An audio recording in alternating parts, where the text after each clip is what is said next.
Well, hello there! Hello and welcome back. It is I, Wizardix, and here we are to play, once again, oops, the Grace Ace Attorney Chronicles. Well, I just hope that this time I will not sleep, I guess.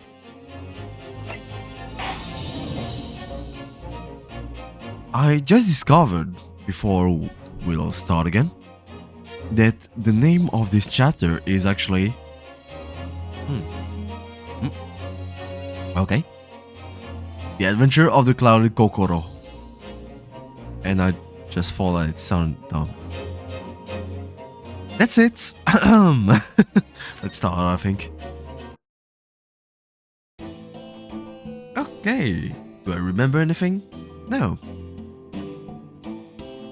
I play with my computer, obviously, with my mouse and keyboard this time. I think that I used to play with the controller for some unknown reason, actually.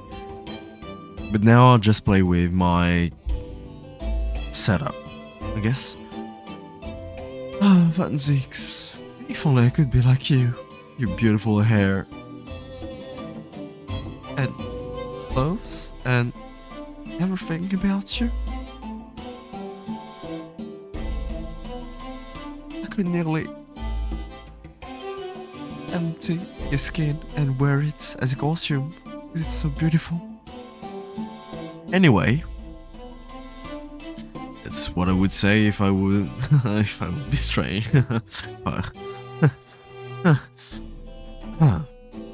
Witnesses, please state your names and occupations for the courts. Do I know them? I feel I know them, but not really.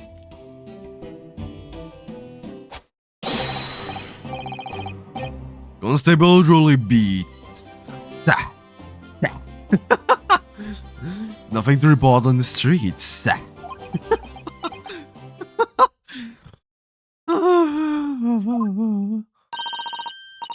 And I'm Mrs. Beats.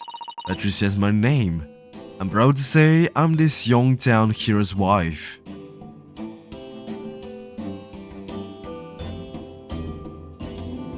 Is it your brother or your husband? Or is it both? I mean, they have the same eyes and hair color? Well, I guess maybe they got lucky and they look alike? Something like that? What's the story here? Well, in truth, we've not been married long. In fact, we celebrated our first anniversary only the other day. Especially those eyes. It was your husband I was asking about. He seems tired. Hardly surprising. Whilst being an honorable occupation, patrolling the beats is the most demanding work in the world. Oh, really? Wish I have heard that before, actually.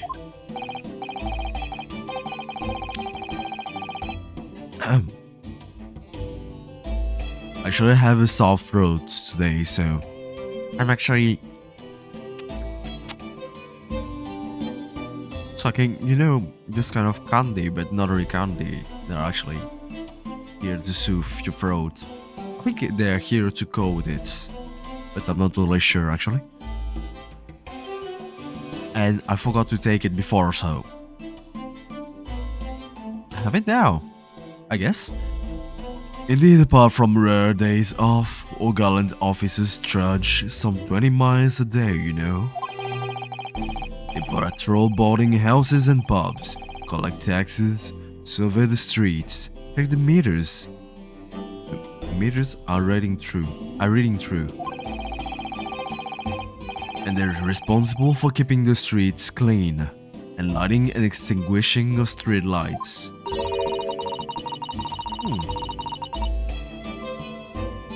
There are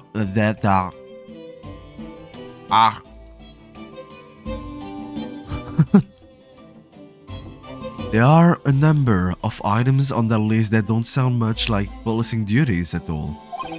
I wouldn't just be falling asleep on my feet. I've collapsed long ago. It goes without saying that the policeman's primary duty is the apprehension of criminals.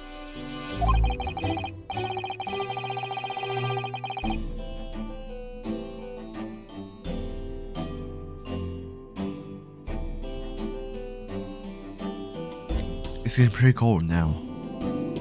I don't really know how the weather is right now, but it feels so cold and changing.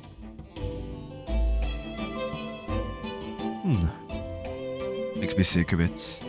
Even when he's off duty, a constable is expected to investigate and resolve any crimes on his beat. Beat? On his beat. But the London Bobby is a man of honor.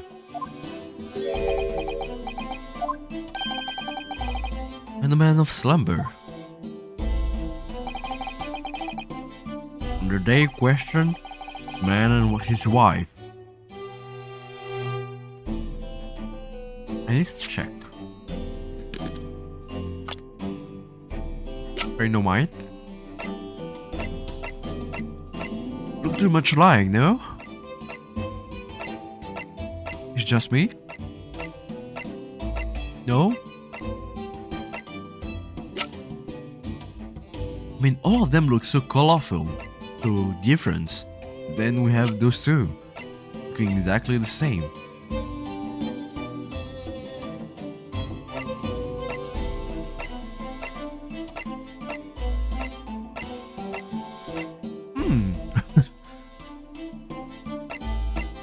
Those eyes, they're not really similar, but I don't know. Maybe it's the red that this olive green is wearing, but very strange. Walking down Briar Road, and they witnessed the incident as it occurred. Is that not correct, Mr. and Mrs. Beats?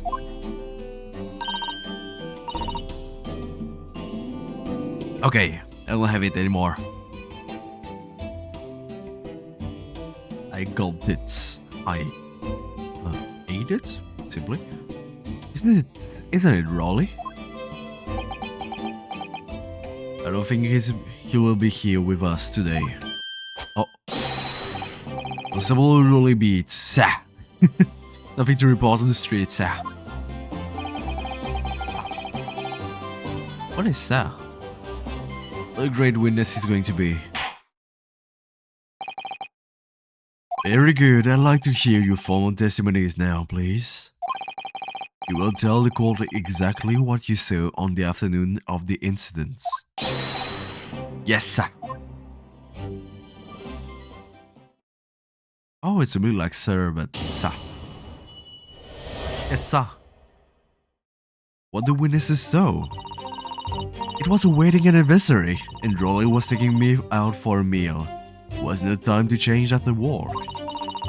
Anyway, two silhouettes appeared out of the fog on the pavement in front of us.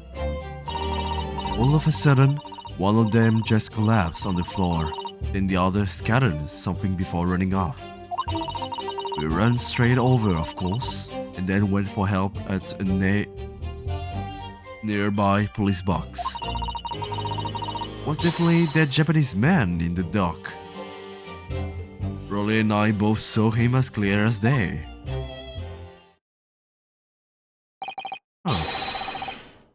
This is extremely compelling testimony, I must say.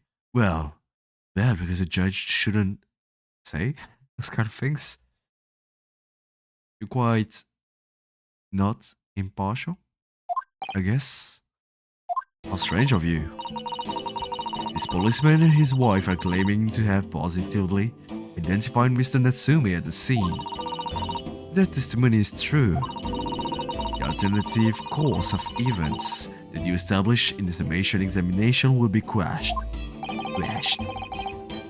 Indefinitely, in fact. Even have good ears. How can you be so perfect? He looks really cool. That's actually a fact. Maybe a bit pale, but I like him a lot. One of the vial in the first place. Bible. What unfortunate behancing. Bechancing? Huh. And on your wedding, the anniversary too. Oh, I know. I still managed to go out for the evening with my man. I thank the Lord for that. Life of a London Bobby sound very hard indeed. However, his Crux examination will be over in minutes. You may well have time to rest this afternoon. What do you mean by that? Our learned friend who witnesses saw the face of the man fleeing the scene. They are testifying under oath that it was without doubt the accused, Mr Natsume. And one of these witnesses is a policeman, no less. To appreciate the gravity of the situation, I'm sure.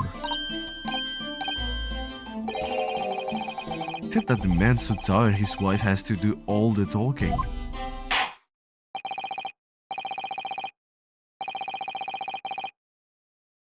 Enough preamble, counsel of the defense. Commence the cross-examination, please. Yes, my lord. Okay. Let's go. Yee. Oh, no, it's Q. Q. Q?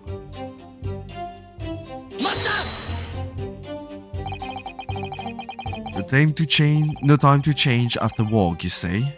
Are you also a member of the police, Mrs. Beats? Oh no, certainly not. It's a job for strapping young men only. Women, children, and the elderly can't even apply.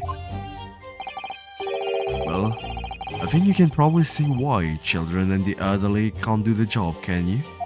Can't you? I think Rolly looks ever so handsome in his uniform. It suits you down the ground, doesn't it, darling?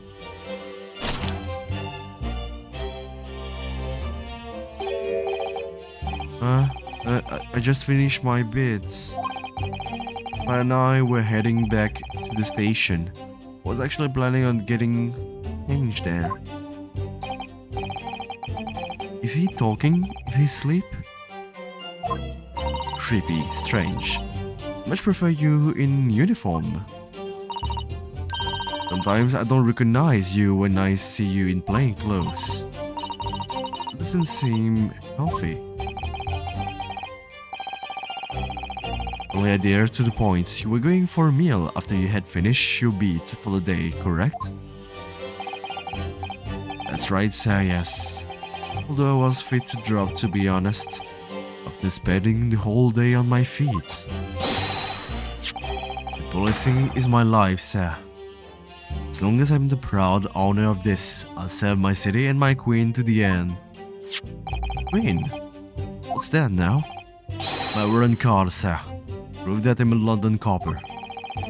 It has the noble founding principles of the force written on it, as a reminder to all us policemen of a sworn duty.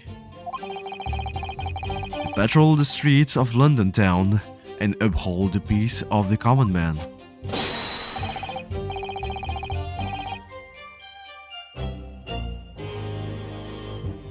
Anything to say? And for such a noble cause, I cover 20 miles every single day, without fail and without grumble. Because I know that the plodding of my boots is all Londoners need, to feel safe and secure. Fighting crime doesn't appear to come into it then. But just on that one particular day, I was looking forward to celebrating my wedding anniversary. Mrs. B puts up with a lot being married to a Bobby like me. I wanted to show my dear wife how much I care. Oh, Pat. That's fine. Oh, Rolly. The hair color is actually not exactly the same. It's fine. Let's not imagine anything. Your love is such a joy to behold. If a little over the top, perhaps. And then, I'll describe what happened next.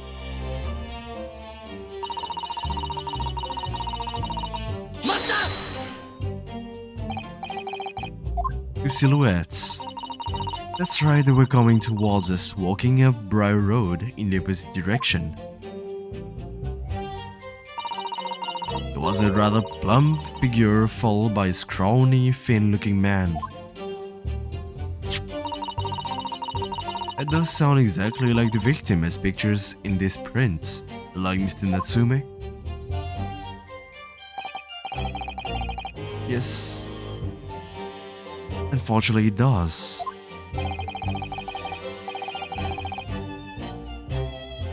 And you're certain that at that time there was nobody else nearby? Oh yes, quite certain. It was dark, but there are street lights on Briar Road, you see? There was nobody else around at all. Isn't that right, my darling?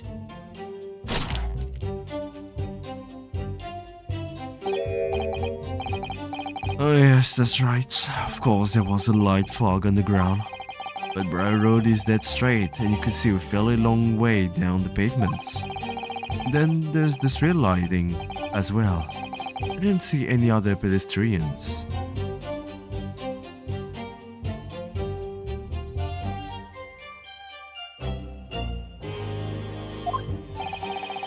While sleep takes a firm hold, you answer please, Mr. Beat. Are you quite sure of what you've just said? Yes, sir. As a copper who spends all day every day keeping watch on the streets, I'd worry to it, sir. I'm as sure as my love of the Patricia is true. My throat. They're still maintaining there was no one else around other than the victim and the attacker. It's starting to seem like that must be how it really happened.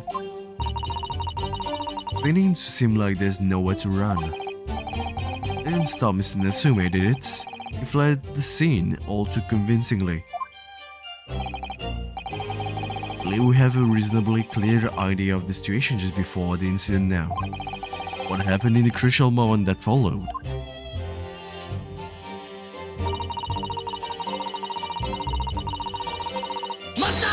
Tell me more. Scattered something. What do you mean by that? Well, I couldn't quite make out what it was at the time. But then, when we got closer, we realized what it was. Didn't we, darling?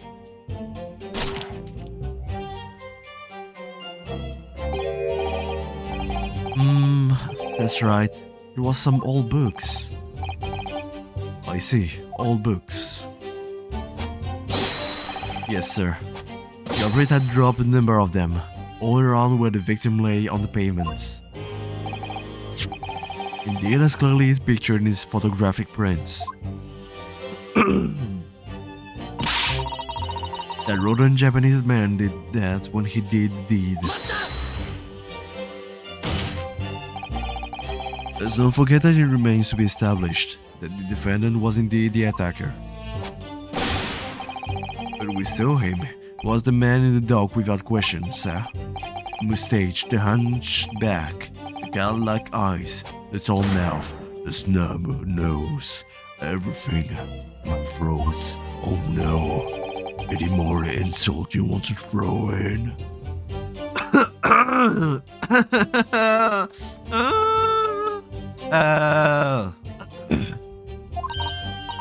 No. That's right, he looked down at the poor, defenseless woman with those terrifying, intense eyes. And then suddenly threw his books onto the pavement and ran away. I see. This is tough. It seems as though they're telling the truth here. May I remind the court that this anonymous testimony comes from a policeman and his wife. Now please continue. Yes, sir.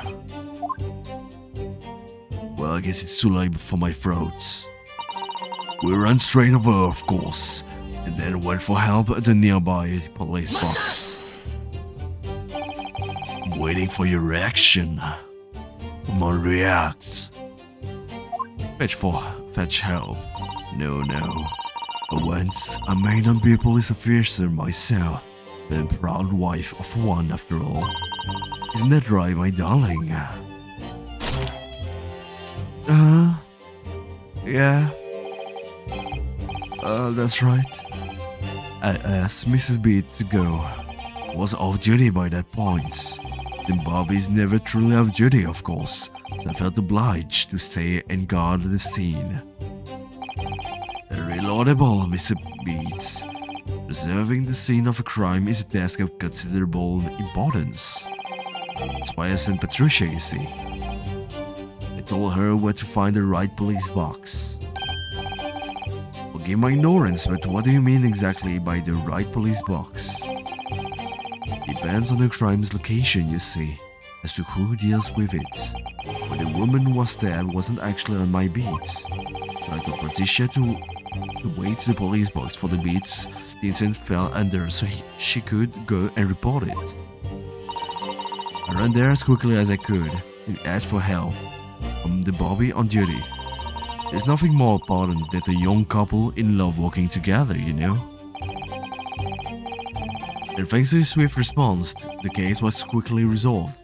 The actions of two model citizens. Oh please, you're making us blush. Right, darling? Yes. I'm blushing.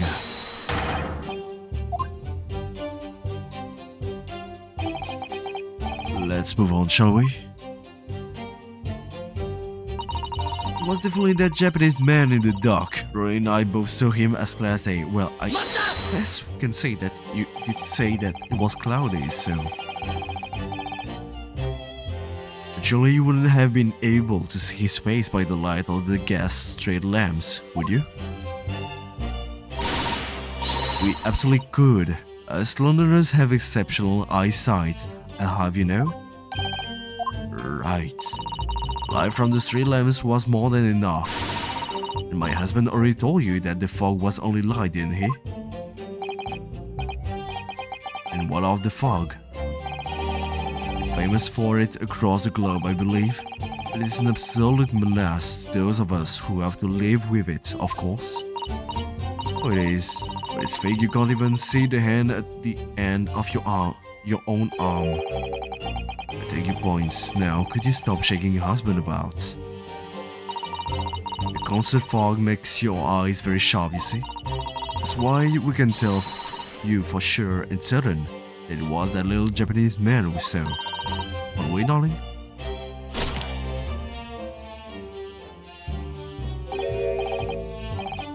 Ah yes, it was the accused and no mistake.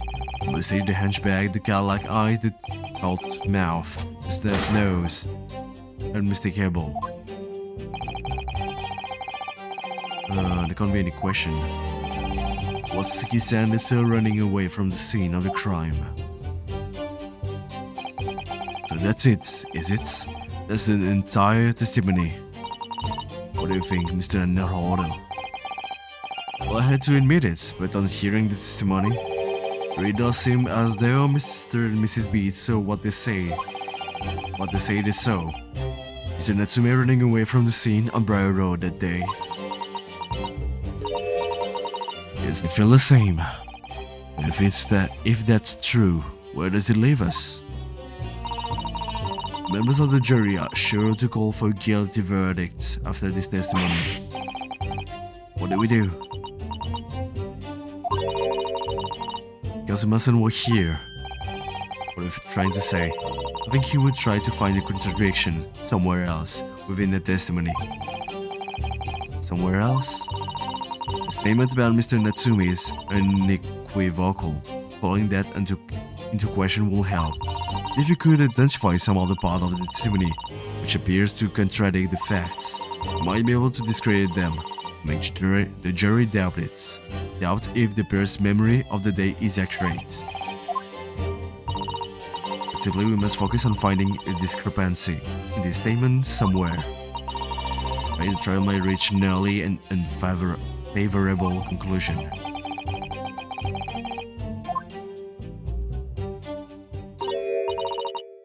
Mr. Lawyer, sir, can I ask you something? Yes, of course. What is it? You keep asking us all these questions about everything we've told you, so... Seems like you don't believe a testimony. Is that right? Is it? Well, out with it. It's kinda cute. They're kinda cute, actually. Oh!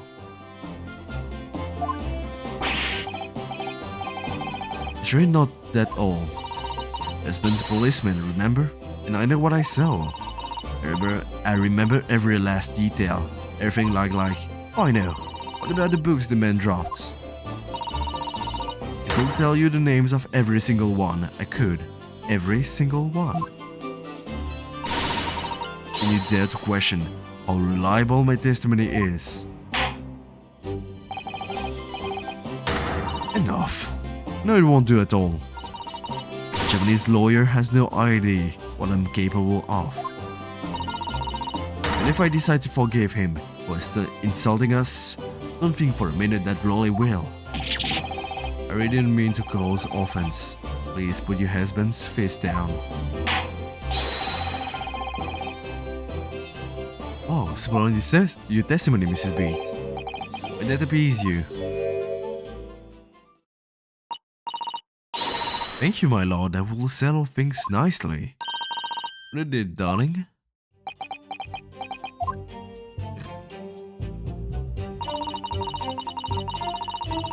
Go on. I don't mind. We know that there were books dropped at the scene of the crime, as you say. Those were chased by the accused at the nearby second-hand bookshop on the day in question. Let me check, please. First of all, can we check the name of the books in the picture? No.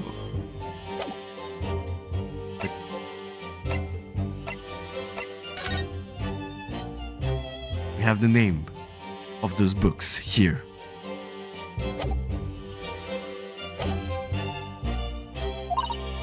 Well, I decided to have a good look over the area for good measure.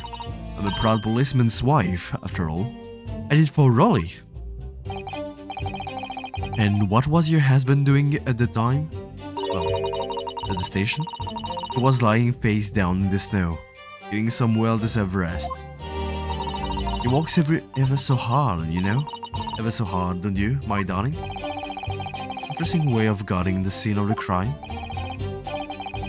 Oh no, she is the one who went to the police box, so she went back. Well, Mrs. Beat, seeing as you've regaled the court with tales of your powers of recollection, would you be so kind as to recount the titles of the books you observed at the scene? I'd be happy to. Now, are you all listening? There was the picture of Monsieur somebody or other.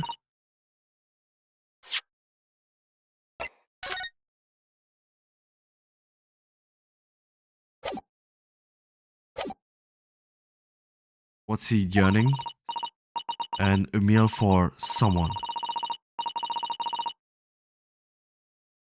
Wait. Your memory is actually quite good. But what is the last one? You see? Yes, I see there are one or two holes in your memory. Well, they were along these lines, I'm quite sure. There were indeed books found at the scene with titles along those lines, as you put it. What did I tell you? I think it's very mean the way you've been implying that my testimony can be trusted. Can we see it on the picture, actually? 1, 2, 3. 4, maybe? Don't you agree, darling? Ooh, whoa, whoa, whoa, whoa, whoa, whoa. Anyone who upset my Patricia will have to answer me. To me. Terrifying. Yes, she really is. So that's no.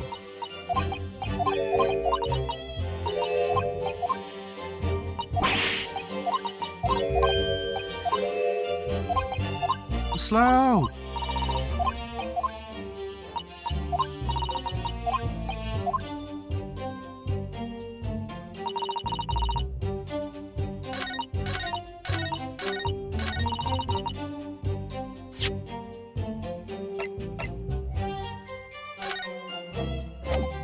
Well, you maybe find this funny, but there's actually only 3 books that were borrowed. So you're saying that there were 4 books, right?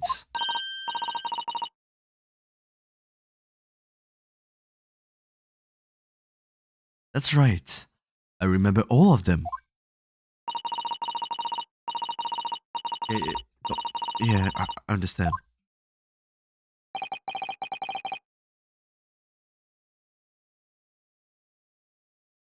I'm sorry, Mrs. Beats.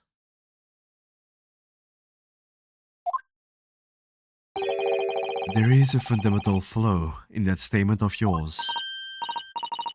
What flaw?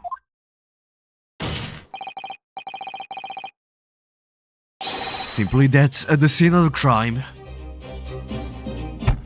Woo! There were only 3 books, not 4.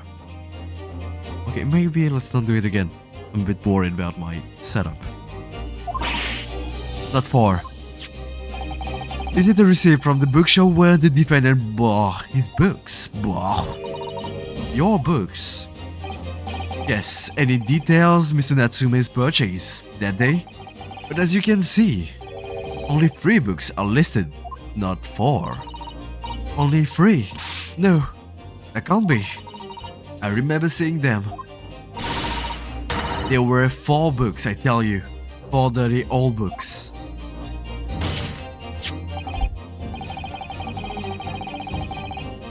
Oh really? Have a good look at these photographic prints of the scene of the crime. As you can clearly see from this evidence as well, there are only 3 books, not 4. Except if there's one hidden here, behind the body. They just don't believe it. I saw them there, I swear it. I saw them.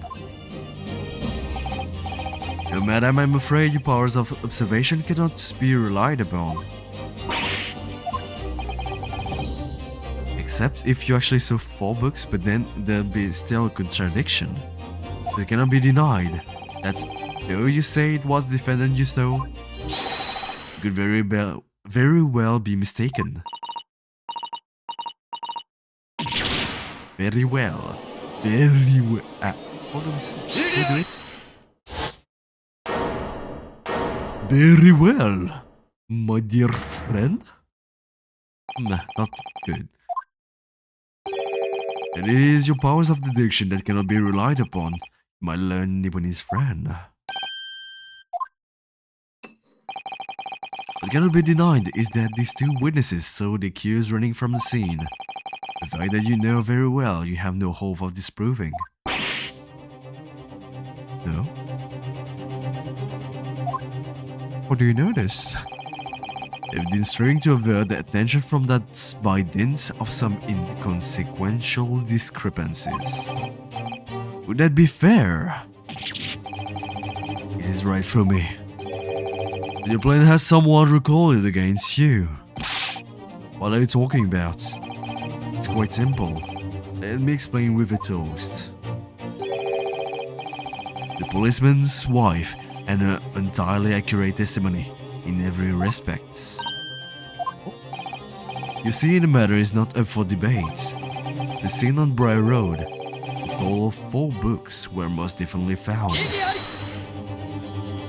What about the receipt then? Oh. Quite right, only 3 can be seen in that print. Oh no! Yay! New evidence. Allow me to present another, one that shows the victim's hand.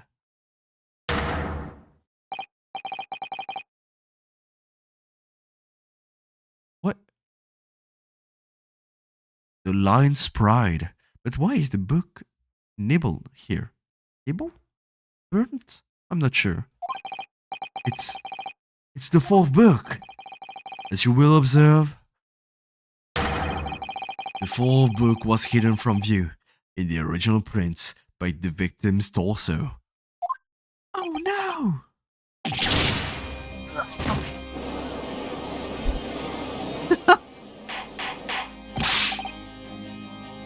Order, please. See, look at that. Look. Yes. Just like I said, isn't it, my darling? Yes, sir. Patricia's always right, sir. A study received for the books purchased by the accused on the day in question. Mrs. Beat, the titles once again, if you please. Yes, of course. A picture of Mrs. Somebody's or other. Well, a picture of Monsieur Lecoq. Nothing strange here. It means hen. Alright? What's it, yearnings? Canterbury yearnings? A meal for someone. Connect you together. A meal for Gabriel. In fact, the court has just heard the witness remembers the book titles flawlessly, save for a few minor details. Mrs. Beat's powers of recollection can only be described as exceptional. You hear that, Raleigh? The gentleman pay me compliments. Yes, sir, flawless, sir. Patricia is always flawless. There are only 3 books in the receipt, and Mrs. Beat mentioned 4. There's nothing surprising about that. Really, the 4th book is that which is shown in this photographic prints. I'm sorry, Consul, but does that not seem odd? Why should the 4th book be omitted from the receipt? It's not odd at all, my lord. It's simply not Mr. Natsume's book. As the photograph clearly shows, the 4th book was found in the victim's clutches. In other words, it belongs to the victim. The victim was holding her own book. I wonder what became of that 4th book. Obviously, it wasn't overlooked by the investigating officers at Scotland Yard. Have it here as evidence. You will submit that and the aforementioned photographic prints to the court, please, Counsel. My pleasure, my lord. I'm pretty sure we can use them.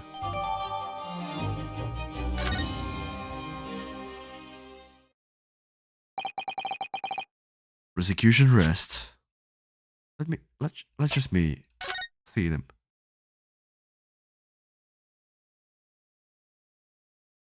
It's people? Not totally sure, but with the other picture it seems fine. No, it's not fine. Oh, look at this. The book has been badly burned. You're right. Never be able to read it in this state, especially not the latter pages. What a terrible waste. Even from the scorched edges of the paper, being damage must have occurred very, very recently. The book recently damaged by fire. Why does that seem to raise a red flag with me? Why that, I wonder?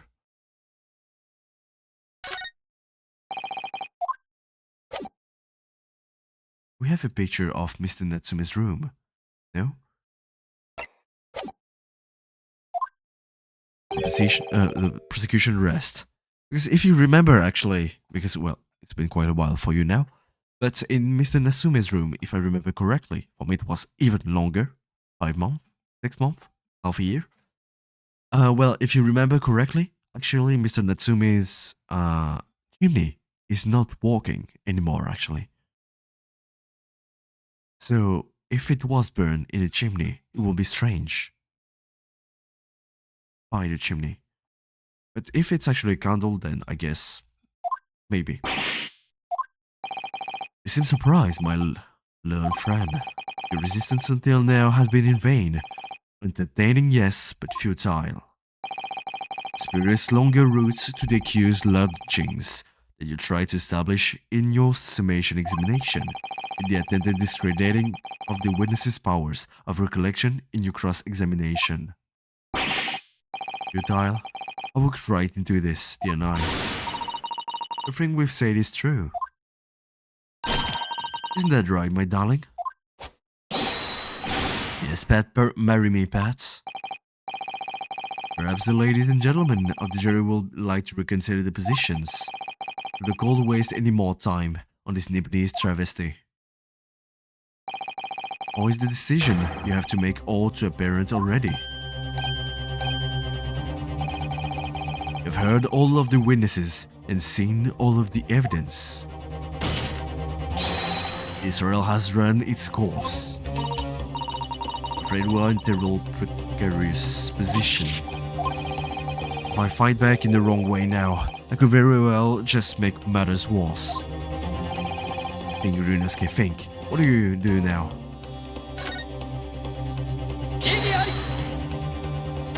We need to fight. I'm not done yet. No, my learned friend, it's over. The last cross-examination was your final chance to establish a credible defense, and you failed. The die has been cast. There's no more room for debate. Well, it might be over as far as you're concerned, but I can't think of what to say. If I may, Lord Van Zeeks, it seems somewhat boorish to close down the debate at this point. Thank you, Mr. Sato. Your insignificant little Eastern Isle must be a lawless hole indeed.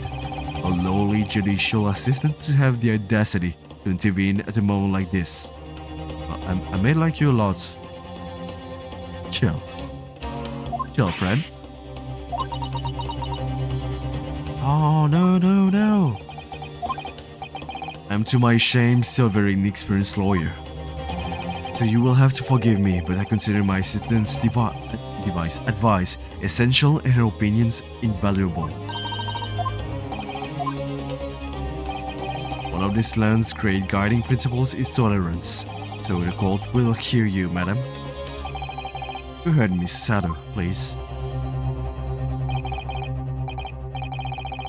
Pray, what insight can you give us? What have we all overlooked in this matter that you see fit to pursue further? The court has been presented with new evidence, but only after the last cross-examination finished. And you believe that this new evidence warrants further examination, do you? Senator Hodo, what do you think? This new evidence might be the decisive proof we've been waiting for. The judge is sure to ask the members of the jury to announce their leanings in the moment. And of course, he's sure to ask you to explain what the crucial piece of evidence is and why. We must take this opportunity to examine the newly presented evidence as thoroughly as possible. Thank you, Mrs. Sato. And I should with us one last chance. Again. Can't let it go to waste. I'm scared now when I hit my table. The defense wishes to present evidence, my lord. Very well, the defense may present one further piece of evidence.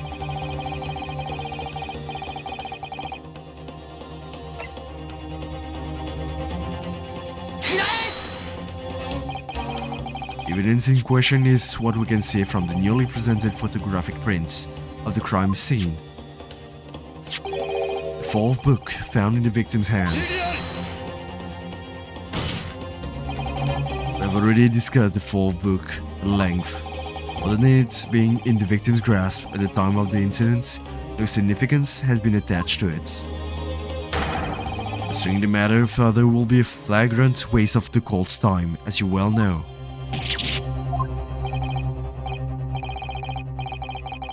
Huh? No!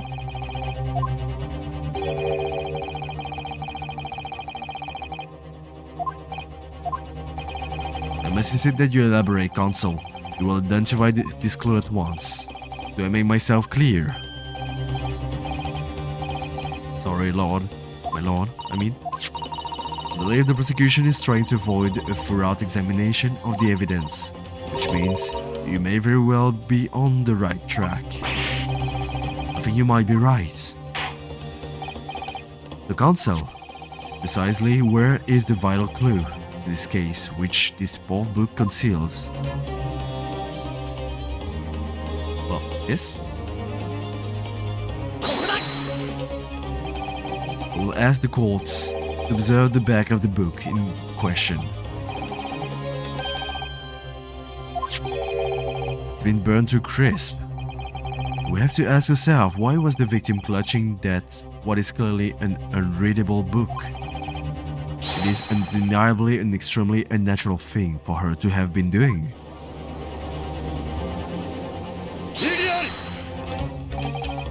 Unnatural, you say? And what of it, my Nipponese friend? Why to concede the point if it bears no relation to the case? There's nothing to discuss. So should you wish to say that this fight damage is some veiled clue as to what happened that day? Pray do enlighten us. What truth does this child book hide? Child book. There's just one possibly here, which I can't quite bring myself to rule out. It's an outside chance, certainly, but worth a try. Alright, I'll explain my theory. Don't keep us waiting any longer then, Consul. Explain this theory of yours. What are you suggesting? That you can ascertain from the fire damage this sorry Elm has suffered?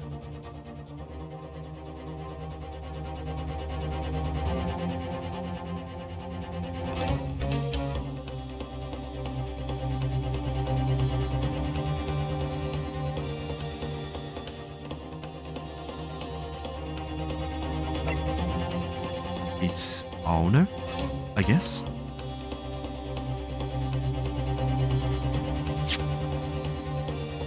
I need to check it myself. Blah blah blah blah blah blah blah blah blah blah blah blah blah blah blah.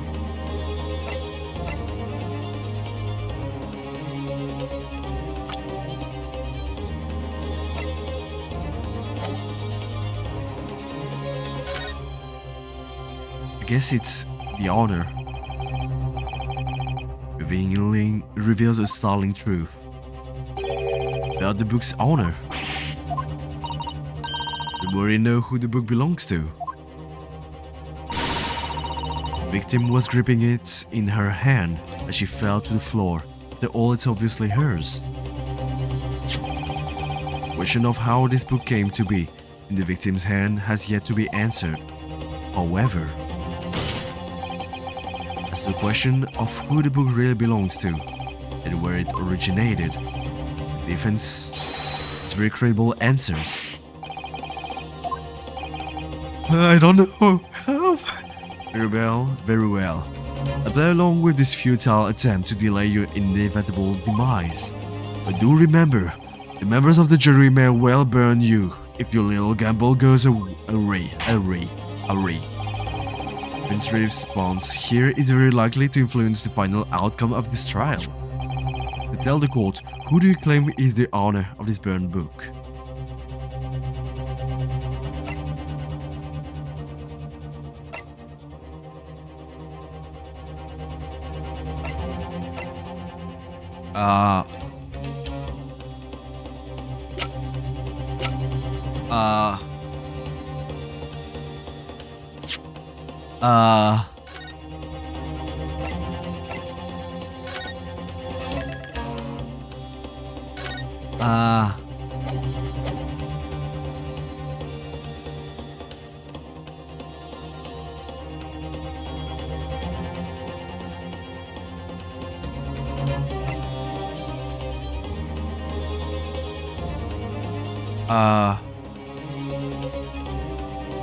Mr. Natsume?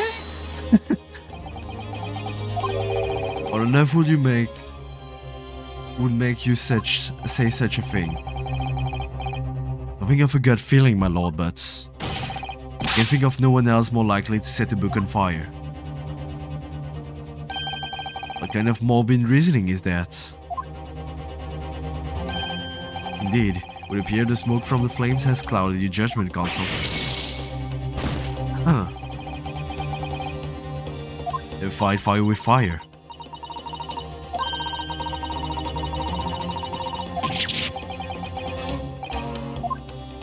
Oh, Lion's Pride!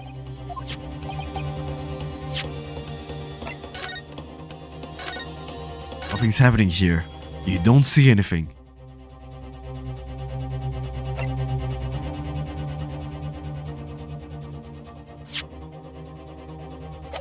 We're talking about lions. No music. The right choice. The answer is that the book belongs to the couple who own the house where the defendant has his lodgings. The certain Mr. and Mrs. Garadeb. The landlords. And whether this is some extraordinary coincidence or some kind of fate at work, I don't know, but of all the people in London, one of the 6 chosen for jury duty in this courtroom today is none other than Mrs. Garadeb herself. Eh?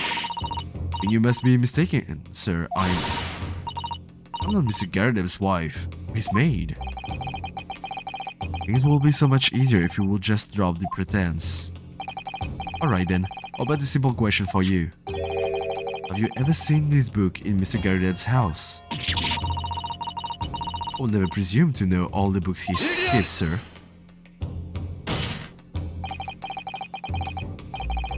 This is outlandish behavior. This woman is the accused landlady, you say? Obligate this hand-walking member of the public? Wow. Without a shred of evidence? Actions are unforgivable.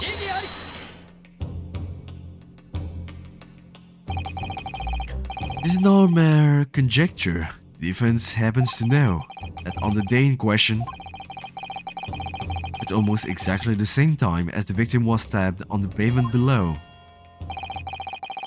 another incident was taking place in the room on the top floor of Mr. and Mrs. Garadeb's house. What sort of? The fire, my lord.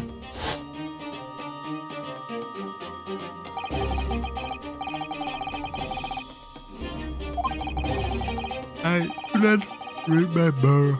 Sorry. Whole place filled with smoke, couldn't see a barely anything. Didn't take long for the fire to spread, of course. The belly furniture started going up as well. Most of it is, I lost my favorite book called The Lion's Pride. The Lion's Pride. The very same title that's the subject of this debate. This is reasonable. All you've told the court is that the book by the same name was involved in the fire, in which case it will be reasonable to assume it was burned to ashes. It's entirely unreasonable to fear that it magically remove itself to the scene of the crime. Perhaps it will make more sense if I told you that the cause of the fire was marital discord. Without going into details, it appeared that Mrs. Garadeb was considerably enraged. Apparently, she continued to attack Mr. Garadeb even amid the flames. I can't even imagine being so horrid to the one you love. Don't you, Crowley? Sorry not, sir. My Patricia will never raise a finger against me.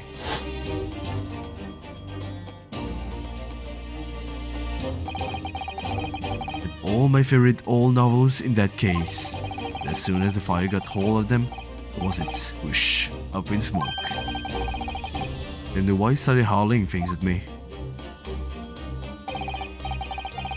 Was I back up against the window, the heavy enemy fire. Incendiary books incoming 10 to the dozen. Man had his head back up against the window. He had burning books thrown at him. Goodness gracious! Are you suggesting that the book was thrown through a window and then landed coincidentally in the scene of the crime? A thorough investigation of the surrounding area was conducted to the very evening of the incidents. There is no report of the Garadeb's window pane being broken.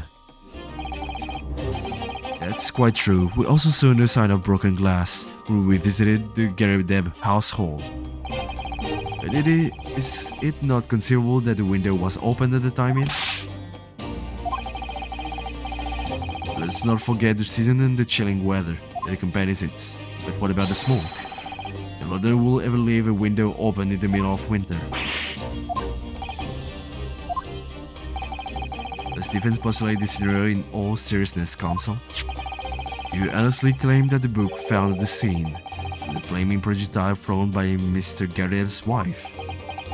Yep. I believe it's possibly, my lord.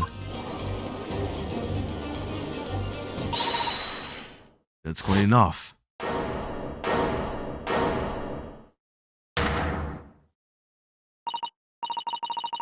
I hope that everyone can see you for what you are now, you little foreign trickster. You call yourself a lawyer, but you're just a coward. A mean coward. Really? Claiming that a little stiff set the whole neighborhood alight, honestly? Implying that I'm merely posing as a maid for appearance's sake. How could you? It's nothing to do with this beastly case, not any of it. All you've done is sully your family's name. I assure you that was never my intention. Bringing up upstanding citizens' name through the mud simply to divert attention from your failing defense. I should box your ears. That's what I should do. It's utterly unforgivable. How long have we sat here now listening to this nippity spouting out his fancy foreign theories? Think about it. At the end of the day, the only person who could possibly have stabbed the victim is that little hunchback with the mustache, and he ran away from the scene too. Oh, the husband! Do you declare you're right? It's true. What did I tell you? Makes sense to me. What's that? It will appear that the ladies and gentlemen of the jury are once again in full agreement. What is your position, Lord Van Zeeks? In truth, my lord, I feel these have been unnecessarily protracted proceedings. Protracted? But then one must always exercise patience in order to savor the best vintage. No, wait. The mystery of the fourth book still hasn't been... Oh yeah. Your books are your predilection, my learned friend. Read them on your own time.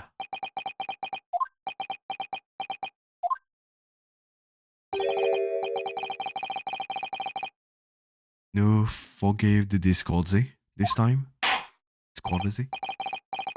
In that case, ladies and gentlemen of the jury, you will now state your individual decisions regarding defendant's culpability for the court to hear. Yuzai. Yuzai. Yuzai. Yuzai. Yuzai. Traitor.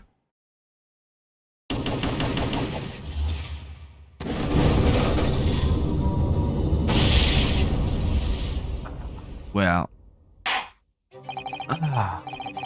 let's go for summation examination then.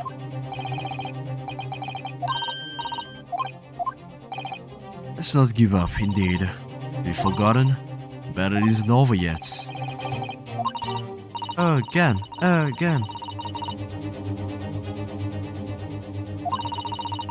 You still convince the jurors to change their mind. You have one more chance. Chance? One more chance. Chance is more like an accent, I think, rather than chance. Defense has to exercise its right to a summation examination. Again. I believe you still have tricks up your sleeve. I don't intend to trick anybody. I intend to go uncover the truth. This is no time to be downcast. As long as there's a chance, I have to stay strong and determined.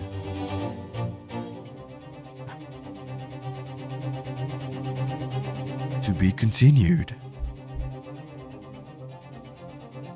Not bad.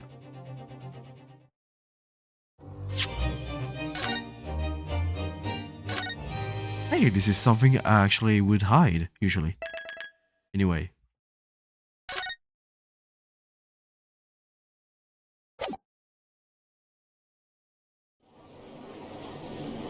Let's go.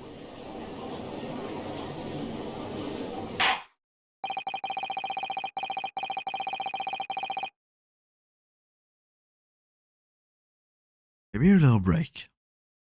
For a second.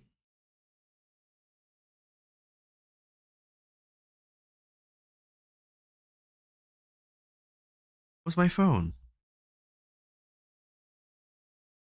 Guess I lost it. Be right back. Yes? And I have determined that the court must uphold the defense's judicial right to this procedure. Yay! The council will now proceed with your second summation examination. I presume the jury is ready, Mr. Foreman.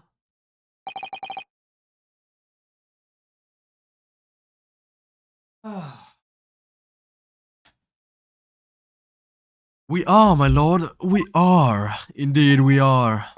Okay, got it. Very good. Very good. Very good. In that case, I must ask each of you now to state clearly and concisely for the courts the grounds on which you find the defendant guilty of this crime.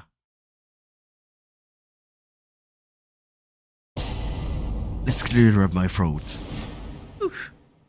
The juror's contentions. The accused left behind evidence at the scene, didn't he? Those 3 books of his. There was some novel alternative explanation about how the victim was stabbed I might reconsider. Even if the woman was throwing books, it can't be related to this crime if the window was closed, can it? Dear me, it was only a little book, only life-threatening, even with a jerk hit. Look, I just want to get this over with. If I don't bring home some pay tonight, I'll be in a titty bit of trouble. Come to think of it, we had a fire at home a while ago. It gave me the sneeze.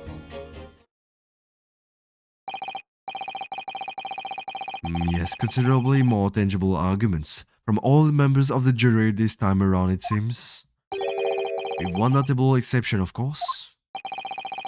My lonesome friend wasn't able to find fault in the previous witness testimony. Well, this time it'd be fine, so the court must accept the fact that it was indeed the accused seen fleeing from the scene.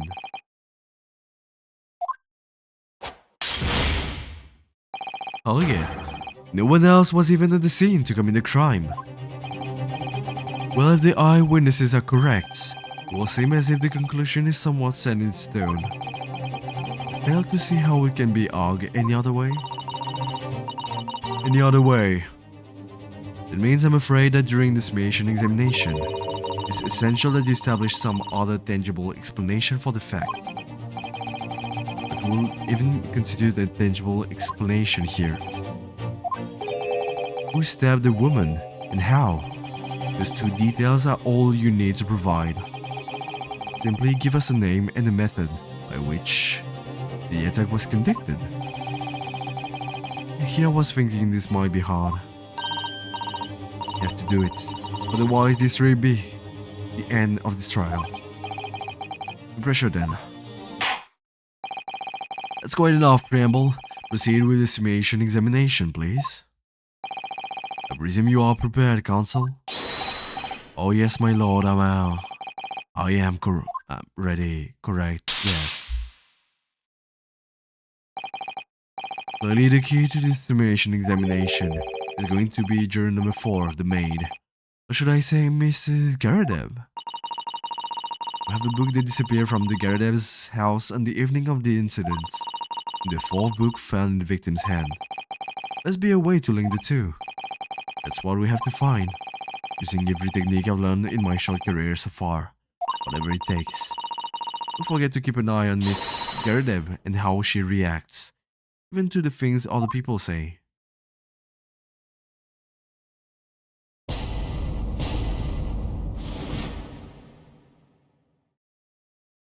Defense rebuttal.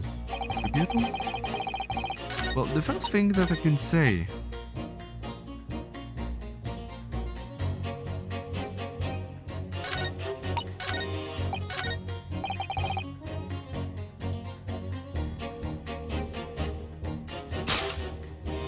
Is this with this? Those two statements clearly contradict each other. Women of the jury have to object. That's complete nonsense. A banker, don't forget, an educated man, and there's no contradiction as far as I can see.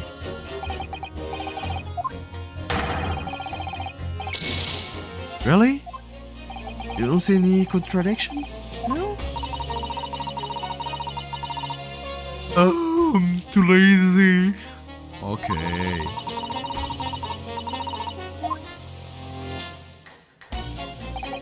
I'm sorry, you're number 6. It's obviously the smoke, but anyway, let's go. Oops.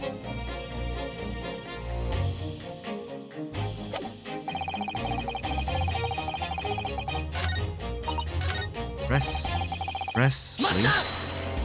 Okay, but as we know, there were 4 books, not 3. Well, what difference does it make? There's every possibility that the 4th book in fact belongs to the defendant's landlord. Yes, that's the part I have a problem with. Sorry? Well, at the point the woman was stabbed, this landlord fellow was at home, wasn't he? During a furious scrap with his wife or something, you say? It's not exactly how I put it, no. Well, anyway, the point is, Hello and his wife were somewhere else when it happened. I think that's what you call a strong alibi. It couldn't have been the landlord who did it, which only leaves the Japanese fellow. So I can't see what all this palaver's about. It's a good done deal, isn't it? I suppose it is, since I have nothing witty left to say.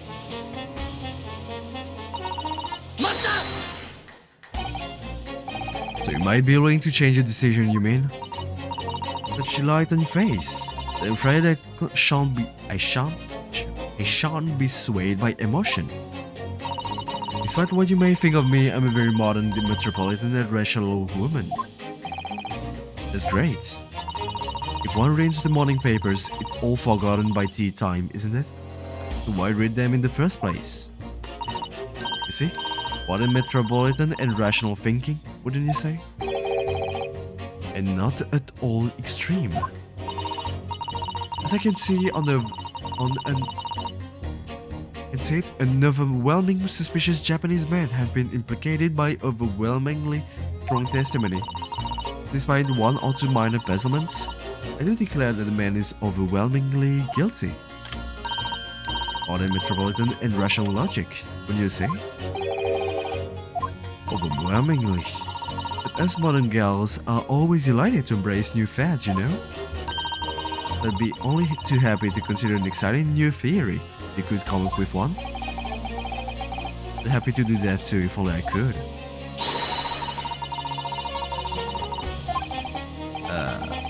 Okay.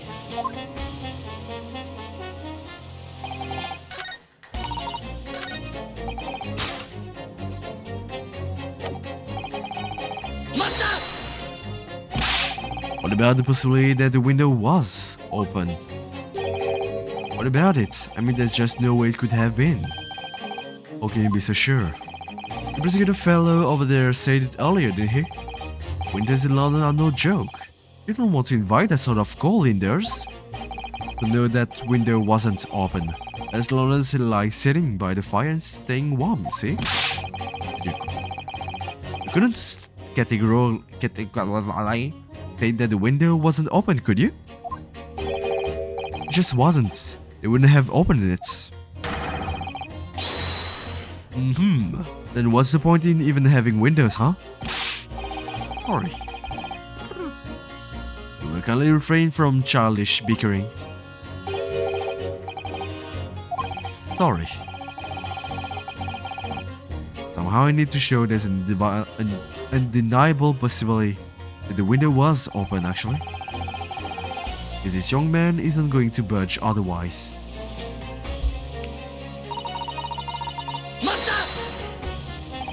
Okay, but the little book was on fire at that time, was it not?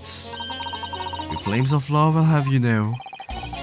There's really no such thing as a loving incendiary bomb, you know? Well, he brought it upon himself. It's playing with fire to betray fear in love. Isn't it? Well, don't you agree? Well, any kind of betrayal is certainly a bad thing, yes? I think the arguments might have arisen out of your misunderstanding, Mrs. Garadeb. Never mind that. The point is, we were just having a jovial little dispute, nothing more. And I won't have any more of these suggestions that it was anything whatsoever to do with this crime. Right, well, we'll see about that. What about juror number 5? You seem to be turning your hair at Mrs. Garadeb's relentless onslaught. It's almost as though he's used to it. What a gentle soul he is.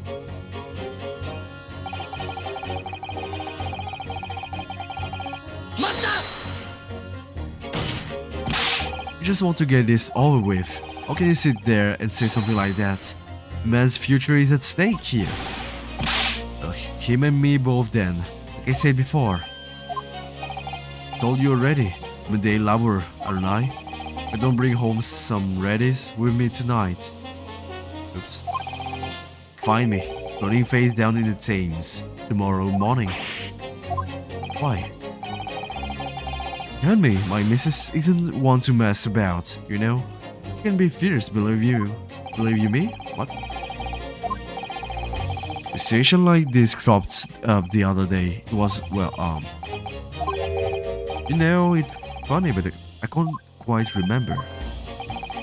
What's too frightening, that's the thing. Must have blocked it out. I wonder if Mr. Beats will ever be dragged into the Thames by his cough. Don't even go there, Mrs. Sato.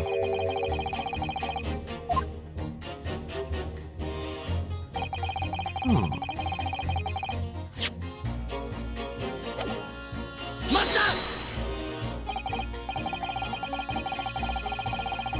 Does that have anything to do with your decision about the defendant's culpability in this case? What's that? You have to speak up, lad. Can you tell us more about that fire? It was last winter my grandchildren baked me a lovely cake on my birthday. It had 75 candles on the top. It did. What a sight to behold it was.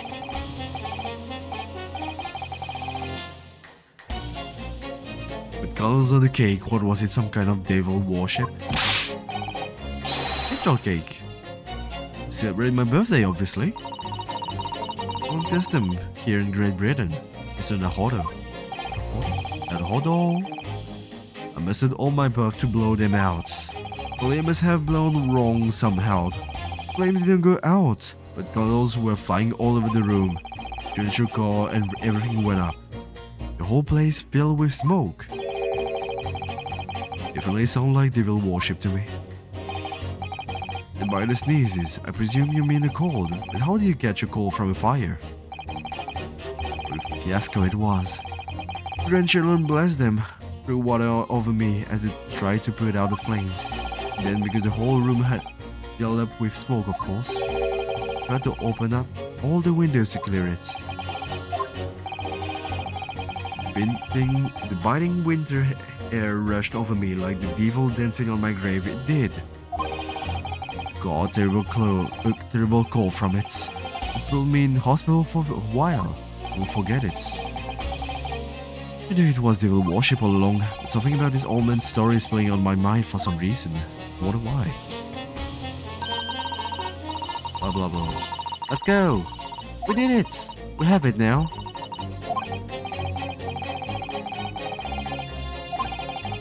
All of them convinced they're right, in the face of logical arguments to the contrary. I think you're going to need to pit them against each other again.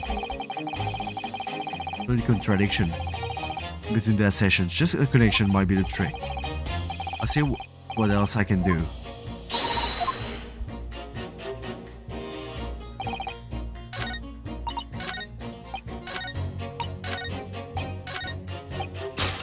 do exactly what I did. Hey, those two jurors contradict each other. Don't point me again. I told you it wasn't me. What's that you say? Speak up, lad. Speak up. Juror number 3, do you see? You what, sir? You hear juror number 6 account of his birthday celebration last year? It seems despite being a Londoner, he once opened his window in the middle of winter. Because it was an emergency. I mean, obviously, if the room was filled with smoke from a fire, then you'd be mad not to open. Duh. Exactly. On the day in question, at the time of the incidents, there was a fire in the Garret's household. Ugh. I need to blow my nose.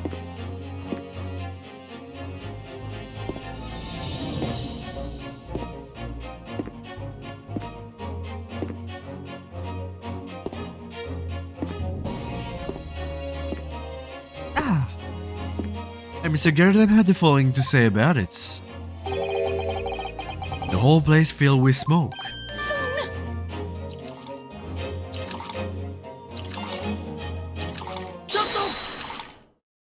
Wait a second.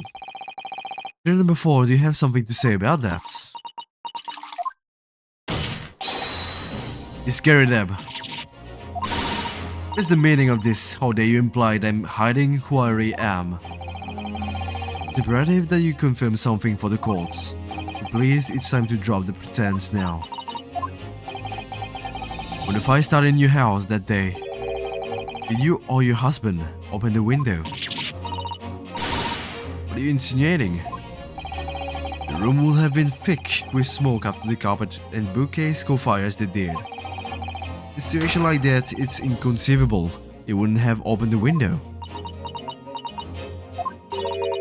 And what if we did? Alright then, yes, you're right. Her husband was frantically trying to open the window, which can't have been easy since I continued to give him a justly deserved book battering.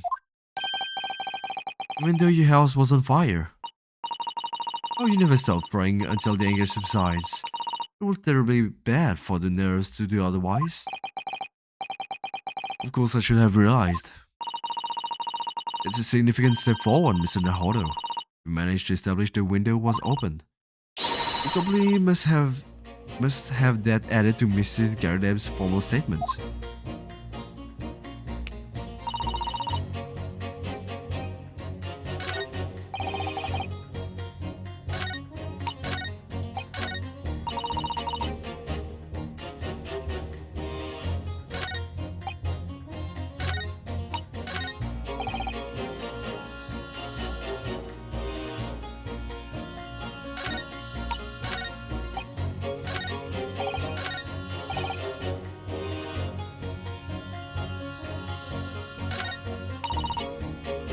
Was talking about his scary wife.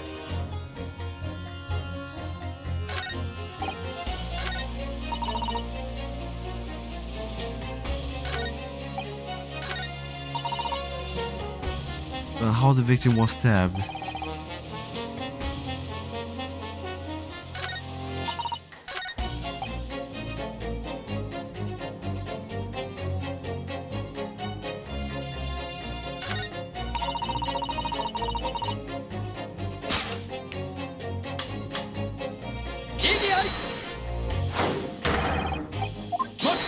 They don't contradict each other. Why are you saying this?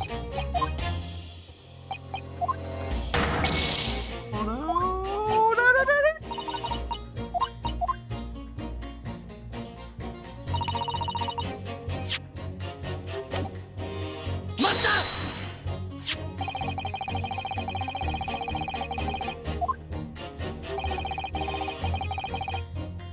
Let's try at the same time. Okay.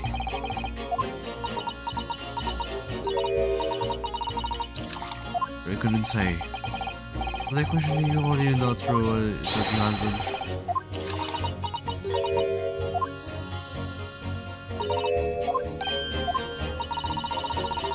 was the first thing I could lay my hands on, so I held it straight to him. Now you come to mention it, yes. I was rather enjoying reading it, you're right. Why you not reveal this information to the court from the outset? Because I couldn't, you insolent little man. I don't remember. Times like that, you pick up and throw whatever you can lay your hands on. As well, you know. Barely noticed I was throwing a book.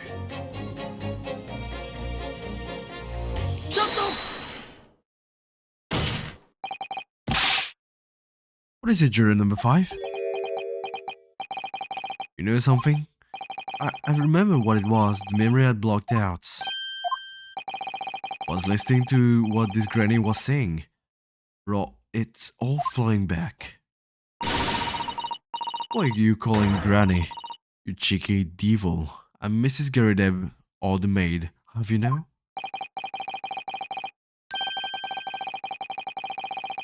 Used to being hit. It was about 2 weeks ago now. I just got back home after a walk, like I put my hand in my pocket for the wages I just earned that day. And I nearly died. There was a hole. I realized Penny had dropped out. Oh dear, what a disaster. You haven't heard the half of it, boy. Wife was cutting up some chicken at the time. I could hardly get the words out, but I told her straight. I've lost the day's wages, love. Next thing I knew, the blade was whistling past my ear. Dug into the wall next to me. It did. About an inch deep.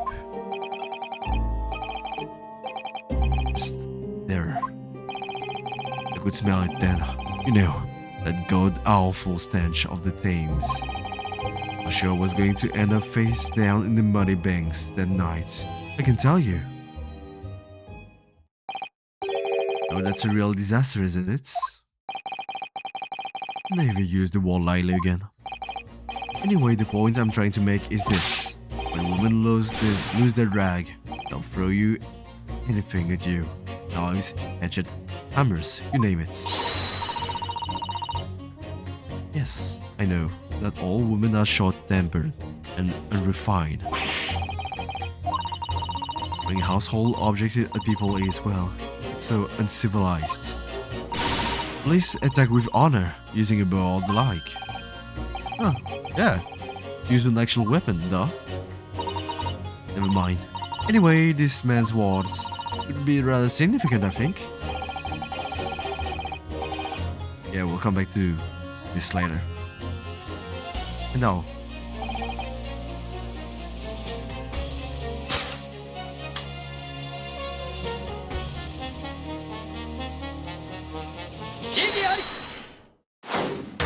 it's kind of amazing. She threw a fit, she threw a knife, and then it ended up in someone's back. I mean, they don't contradict each other. Explain itself at once. Error number 2, do you think perhaps this could be one such novel alternative? What of it do you mean? An alternate...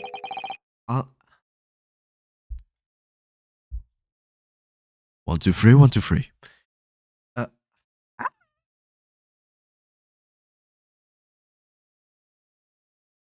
Mm.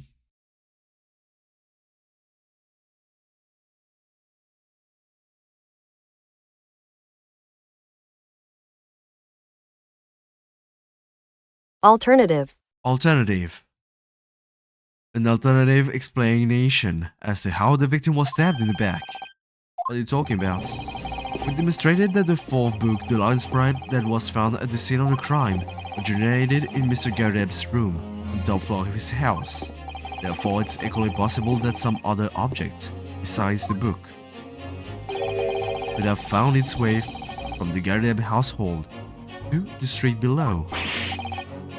What's that now? After all, Mrs. Garrideb could have thrown any number of different objects to her husband.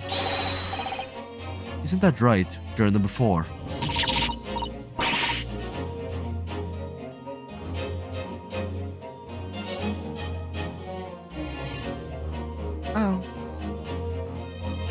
What are you insinuating now, you little beanpole? A beanpole? It's like a pole that looks like a bean? Why would it be different than a normal pole? I'm beginning to think that ever since the true origins of this book came to light, perhaps she's had a feeling this might be what happened. Now you listen here, Eastern Galler. As the foreman of his jury, I demand a straight answer. You give us this yarn about some other objects making its way out of the house, but what? What was it? Well, there was a bold accusation to make, but I haven't any real evidence to back it up.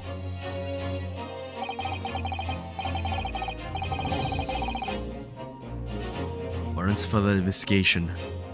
Released. Alright, Mr. Foreman. I try to explain the defense theory. This other object from the Garib's household to household. The scene of the crime was household.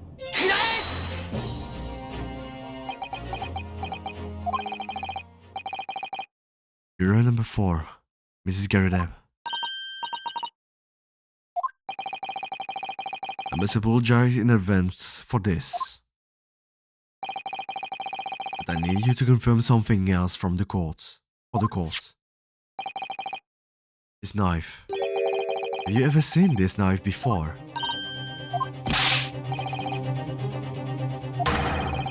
It's a weapon that was lodged in the victim's back. Man? Hey, bro.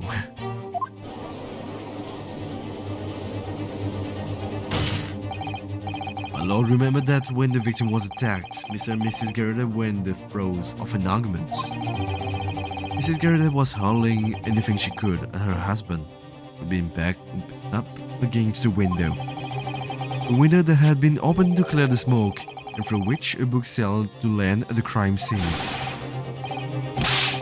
Yes, I can believe that the book was found in the victim's grasp. Saying that he flew out of the window and crossed the street to land nearly in her hand. Even my missus hasn't got a name like that.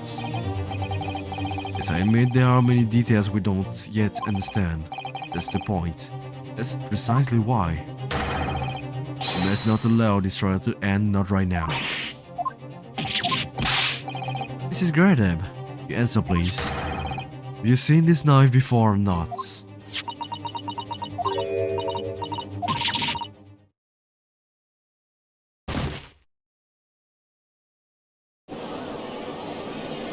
I guess the answer is yes. I wish to change my decision. I'm a woman of my word after all. Thank you, ma'am. Yes, I agree. I certainly didn't see this coming, but I just don't think it would be right for this trial to come to an end with so many unanswered questions. I have to agree too. Not that I think the granny did it, I mean. You know what? I'm not quite happy about this at the moment either. All together now, ladies and gents.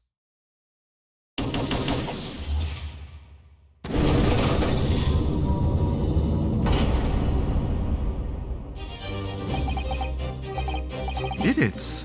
Again! Congratulations, Mr. Naruhodo. As a result of the defense summation examination, a number of jurors' leanings have changed. 2 jurors called guilty, against 4 now calling innocent. Accordingly, the opinion of this court is divided. This trial will continue.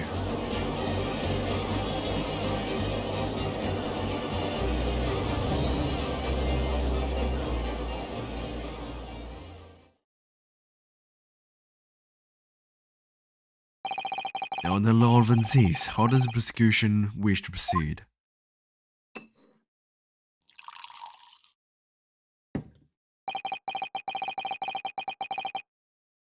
This trial is rapidly descending into a farce.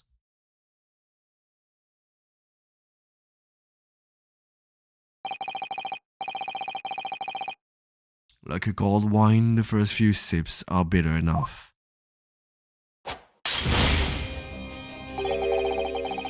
What follows is so repugnant.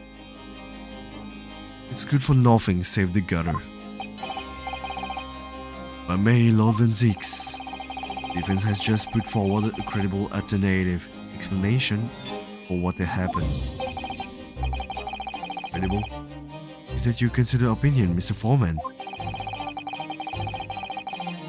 Defense argument is a joke to which I barely know how to respond, but let me start by insisting that you must all familiarize yourselves better with the relative positions of those places being discussed. What he means is that it's pretty far on the other side of the street. When we look at the map, the lodging is here. They need to cross all the streets to reach the crime scene. Pretty far. Surely be more than appearance. But between the crime scene and the Garideb household runs a rather wide street, Briar Road. Which means that the distance from the Garideb's house to the scene is some, 15 yards. How many meters? 14 meters. It could be done. It's a little farther than I imagined. As you ladies and gentlemen of the jury rightly noted as having potential significance, the fourth book was found in the victim's clutches. In other words, the smoldering book wantonly hurled by the lady of the house fell some 15 yards to land on the opposite side of the road, neatly between the collapsed victim's fingers and thumb. Is that your final conclusion, my learned and deluded friend? Well, not exactly. I guess she maybe picked it up.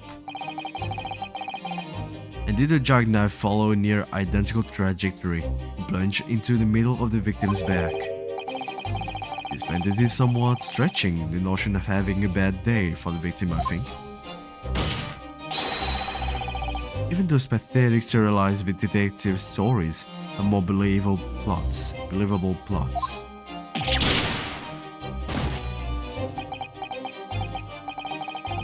There's nothing you can say to that. The prosecutor loves the sound of his own voice. I do too. Generalized detective stories are pathetic, are they? How dare he? Maybe let's pick out battles here. Let's pick our battles. My lord, might I be allowed to speak? As judicial assistant, you may speak for the defense, yes. Go ahead. The prosecution may consider the idea of fantasy. But what the defense has postulated was believable enough to persuade the jury to change its leaning. And as such, the court has a duty to explore this alternative and explanation as thoroughly as possible. To that end, yes? Juror number 4, Miss Joan Garideb, must be called to testify and submit to cross-examination. Cross-examination of a juror? Yes.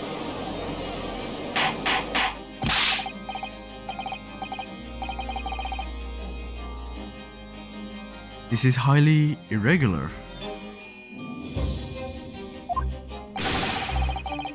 It is unprecedented. My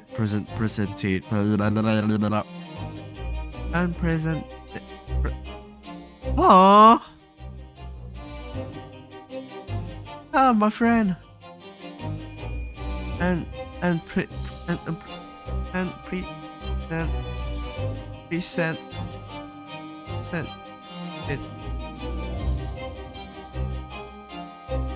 Present it. Unprecedented. Wow. Unprecedented. Unprecedented. Unprecedented.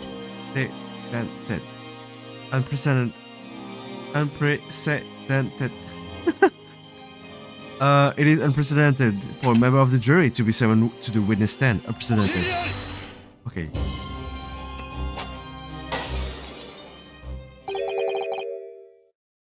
and unnecessary. Lord Franziks? There are already witnesses in the stand whose testimony the defense may further cross-examine.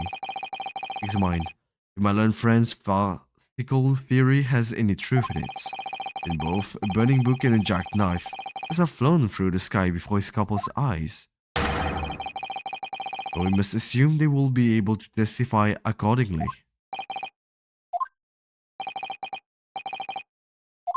What say you, witnesses?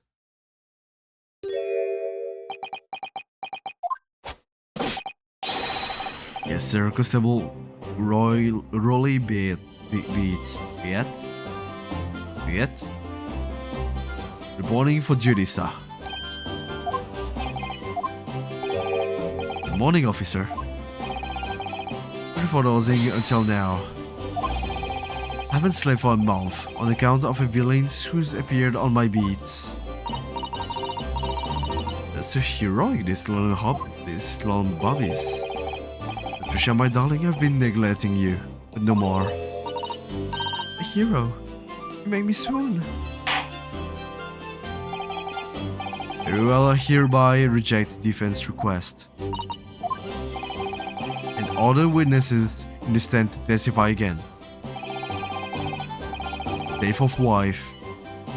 For the court, any details pertaining to defense's alternative explanation of events. Yes, sir.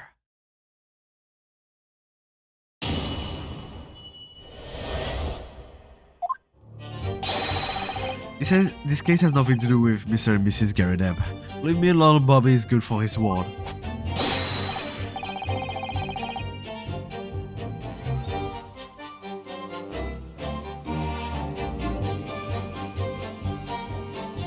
You see, sir, the window on the top floor of the Garadeb house are top hinge casements. Obviously, if anything had been thrown out of the window, would have seen it. I didn't leave the scene to go and fetch help, but my trusty Rolly was there to make sure nothing was disturbed. I didn't take my eye off the crime scene for one moment. Stop. Nothing straight to report on that front, sir.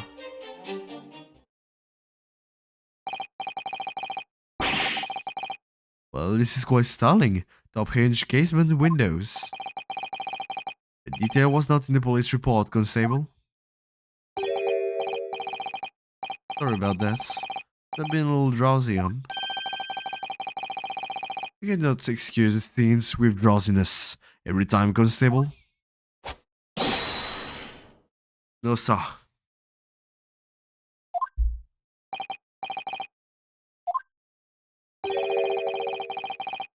What exactly is a top hinge casement window?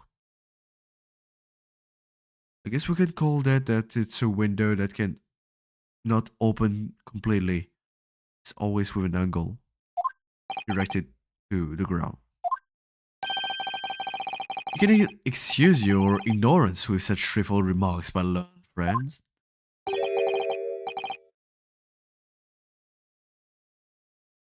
Of course, sorry. I found it in Mr. Nahodo. Get your mind back to the windows in Mr. and Mrs. Garadeb's room.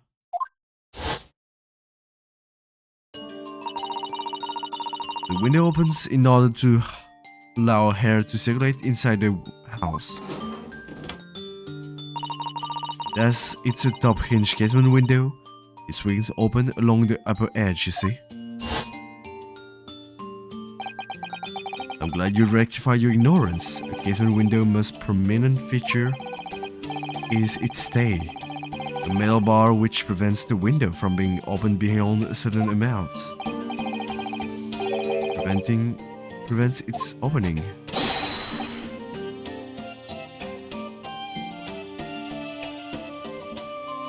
Absolutely correct, sir. In other words, if a book or knife were to have been thrown out through the open window,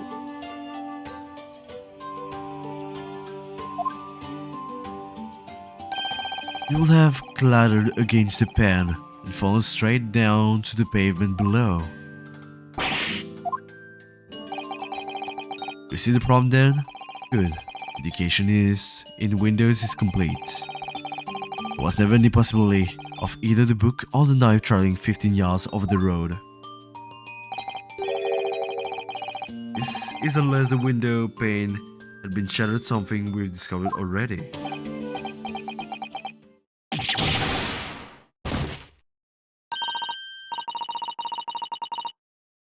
You see that, Rolly?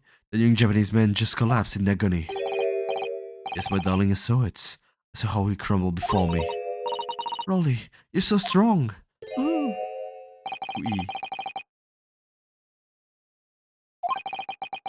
haven't even started to cross-examination yet. Arguments been destroyed. You could drag yourself right again. Court always your cross-examination.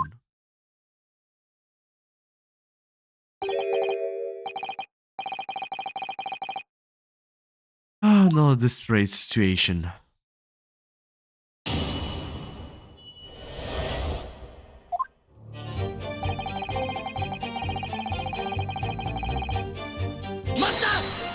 Okay, let's press everything to see if they have anything interesting to say.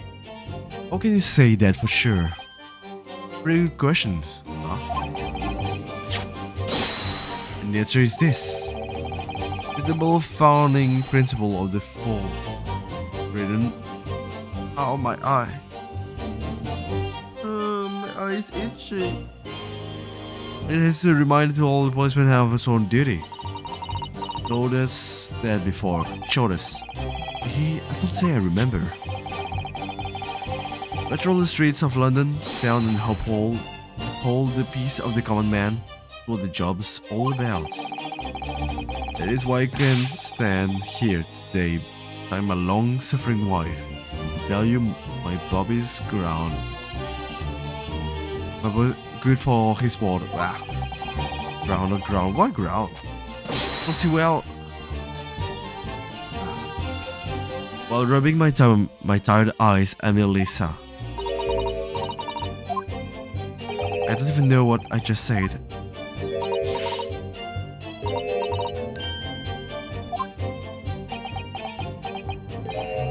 Okay, now this is what I mean. What I meant, how can you say for certain that this case has nothing to do with Mr. and Mrs. Garadem? You should have said so earlier. Yes, well, so could you answer the question?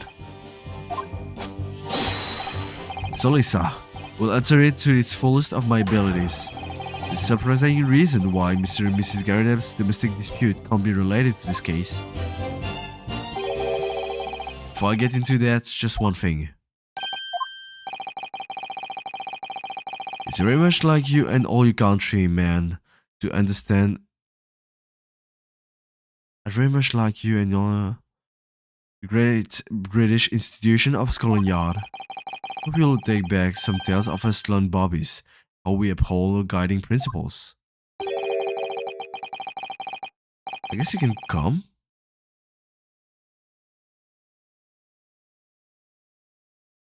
Wasn't planning on going back just yet, I've only just arrived here. So to that end, I'll be happy to lend you my rent card for your perusal. Help.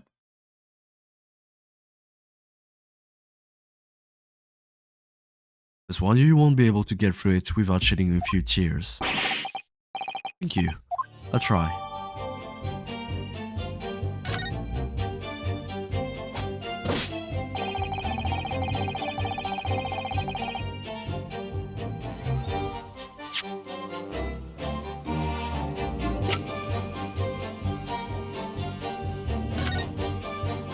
Okay, policeman will try to preserve peace with his alcohol beats. The drunk officer is expected to walk 20 miles. Any crime fall under the direction of the beat in which they are discovered. When the crime is discovered on his beat, the policeman must assist with initial investigation to help detectives.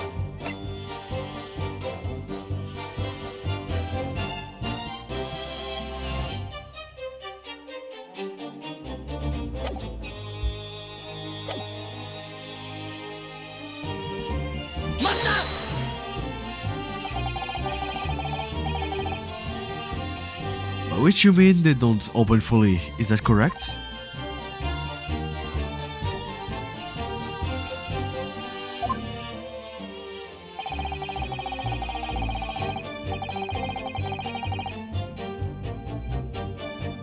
Just there to allow a bit of air through the house, you see.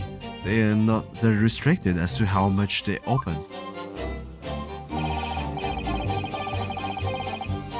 Therefore, anything thrown out of the window from inside the room will simply strike the pane and fall to the street directly below. Currently, allow me to mark the map. Here's the location where objects would have fallen.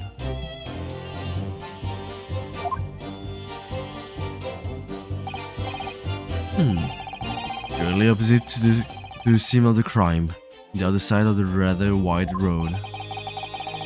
Would it have been so hard for somebody to mention this top hinge basement thing before?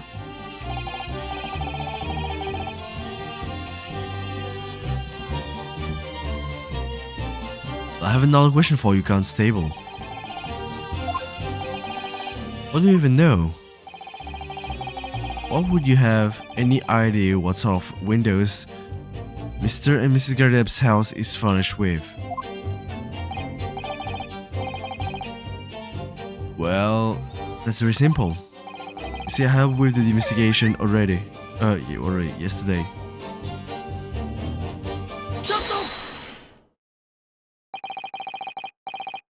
You have something to add, Mrs. Beats?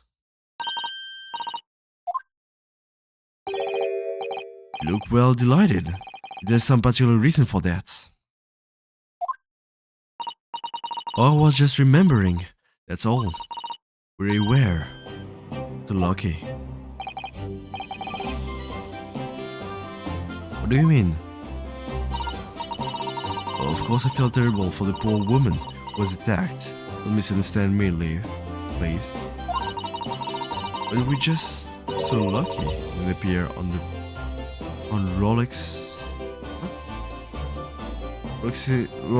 beat. It was so close, you see? And we realized. Yes, that straight bar road. That's the boundary between Raleigh's beat and the next one. Isn't that right, my love?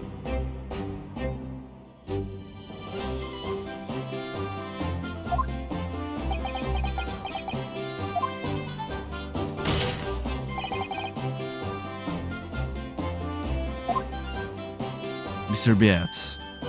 I don't know. Yes, that's right. That's the reason I was helping out with interviewing the occupants of the Gardeb household yesterday. The house is on my beat, you see. It was cutting it close then. Constable, I wonder if you could clarify something. If the Gardeb household is on your beat, does that mean that the pavement next to it as well? So Mr. Gardeb's house? Yes, ma'am. Pavement on that side of the road is part of my beat. I see, I wasn't aware of that.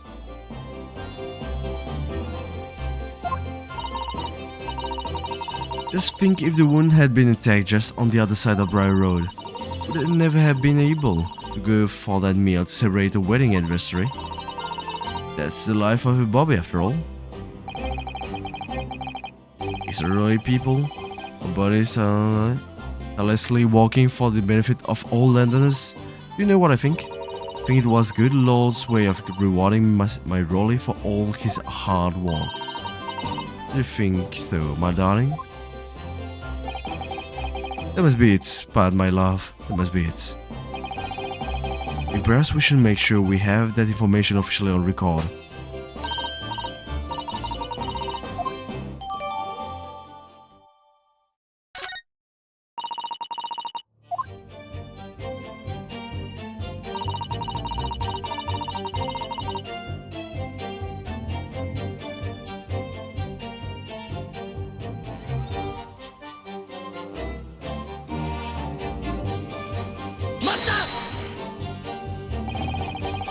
According to my notes here, the sun had gone down already and it was dark. Rolly and I were strolling along, gazing all the night sky, looking for the luckiest star. Star that will guide us to eternal happiness.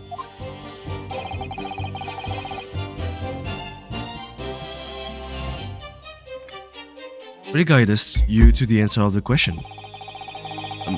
A flaming book had, if a flaming had cut across the sky in front of us, would have lit up like a shooting star. And if I'd seen a shooting star, I would have made a wish upon it. That Roy be an inspector, I would have said 3 times a row. Of course, what with the smog and everything, we couldn't actually see any stars. We're trying to say that neither a book nor a knife. Well, it's not. Ah! I'm picking up information. Sure as the night. Okay. But they're still again talking about the fog. About actually the industrialization, the pollution. But well. Then we saw the poor woman fall to the ground, so we ran straight over to help her.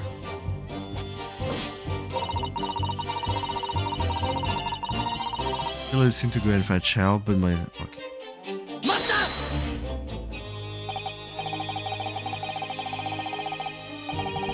Yes, you say that you went to a nearby police box to fetch another officer, is that right? That's right, yes. If it had been on Rolly's beat, I would have known exactly where I was going, of course. Don't feel bad, my love. Don't be expected to know the location of every police box on every road. So Roy told me the way, only I sort of got a little lost in the way. That's why I love you. Your terrible sense of direction is bewitching to me. Strange. I suppose I was going for about 15 minutes. Like I said, Rolly was at the scene the whole time, making sure nothing was disturbed. I was off duty at the time, of course, but a true Bobby is never really out of duty.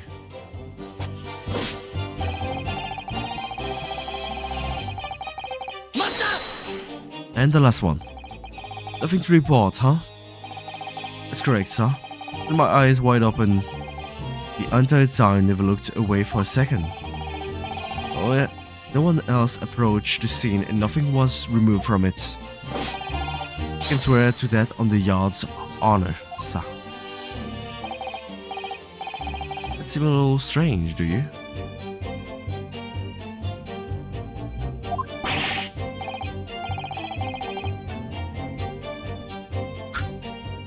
I'm sleepy.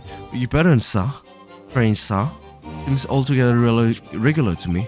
It's been a copy of the lines Pride was originally the Gregory Deb household.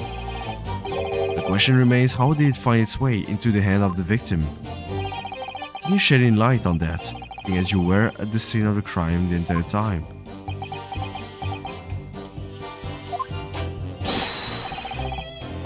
Could it be a different copy? One that just happened to be burned as well.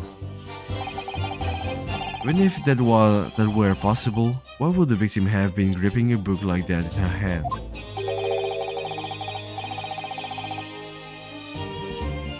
As we can see from this photographic print, she had the bag over her shoulder.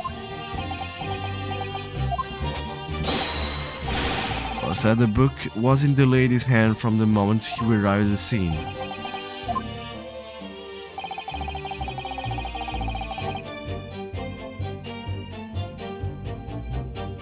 Something about this statement that's not sitting right with me. The mysteries of how the knife ended up in her bag and how that book ended up in her hand. There's be some common thread between them. Book and knife. Ah, should do the same thing. You don't need us, aren't you? I can tell.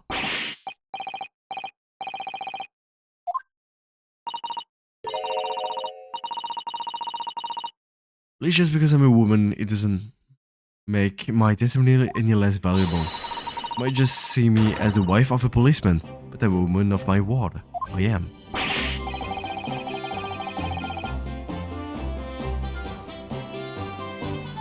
I really don't remember ever suggesting that I doubted you. Excuses, I don't want to hear it. My voice will be heard. My lord, you'll let me speak, won't you? Yes, Mrs. Beats, will allow you to supplement your testimony if you so desire. Sometimes the path of least resistance is the stage one. A Japanese man thinks a policeman's wife's word counts for nothing, does he?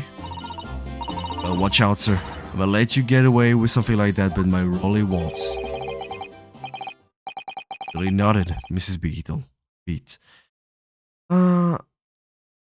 Please, I humbly ask you to continue.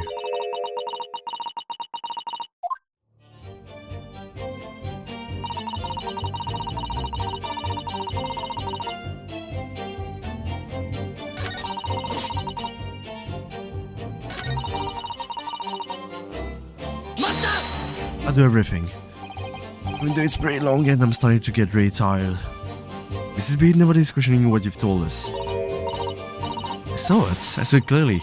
A little Eastern man with the whiskers and the funny curved back, blinking away from the scene. And I know what I didn't see as well. I didn't see any flaming books or knives flying through the sky. All very clear. You also mentioned something about having a poor sense of direction. Yes, well, that's a little embarrassing, really. I'm always ending up at the wrong place when I've made an arrangement to meet Rolly. It gets ever so cross. I'm so...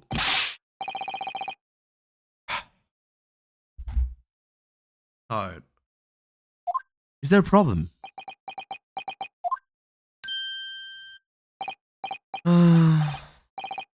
No problem. The wise remark just now brings something to mind, perhaps? Well, in a way, yes. Or just remembering the same thing happened that evening is all. No! I mean, Mrs. Beat lost her way on the night of the incident? Well, you see, I sent her off to find a police box in the next beat over from mine. It was gone a fair bit longer than what I was expecting. Thought she'd be back inside 10 minutes, but my darling was gone a good 15. Such these, but the reason I was so long was because of the bouquet, silly. Bouquet? Wait, what bouquet are you talking about? What a present for wedding and anniversary. Probably so romantic. Together for it with farthings and pennies. He found it in the gutter while doing his rounds. Romantic. Forgotten all about it until just now. Had you, my darling?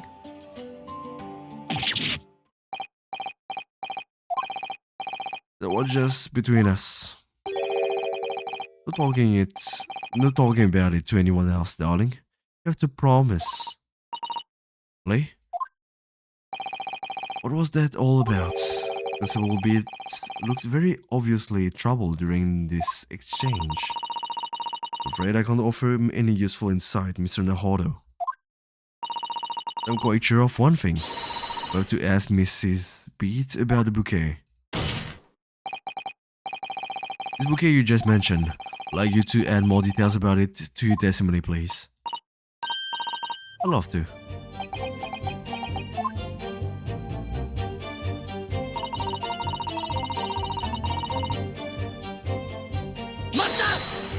So tell me more. You mean you dropped the bouquet at the scene of the crime? Yes, that's right. I was so upset. When we ran over and saw it was...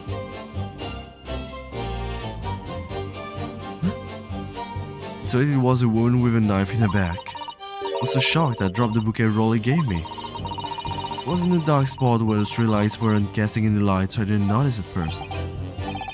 Then you went to the police box to report it. The policeman whose beat it was on. Yes, and I came back to the scene together with the other constable, you see? That's when I spotted my bouquet again. The funny thing was when I went to pick it up, it was nowhere near the victim's body at all. In case you need reminding, Mrs. Beats, the victim is not deceased. I was all flustered for moments before I heard a voice calling me from the other side of the road. On the side of the road?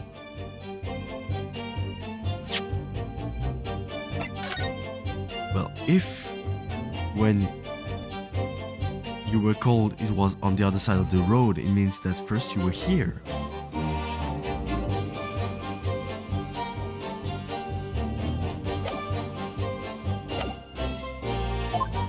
Husband, presumably? That's right, Slippy. You've gone over to the wrong side of the streets. Although I'm going to blame the bouquet this time, I can't think of how it got there. Or it can't. The bouquet somehow moved from one side of Briar Road to the opposites. Curious indeed. Isn't it? But the worst of it is I forgot to pick the bouquet up again when we left the scene. The beautiful rose, Rolly balmy, that changed from the gutter he spent so long collecting. You perhaps mean this solitary rose?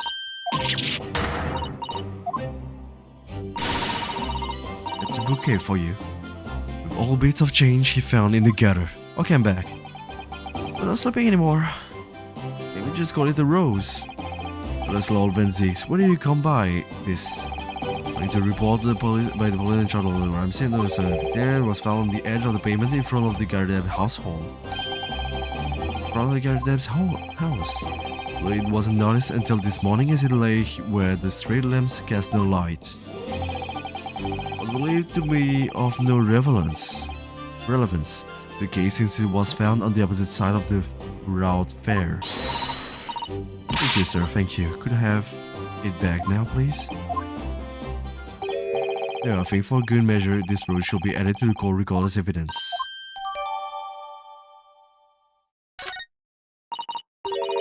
A symbol for love.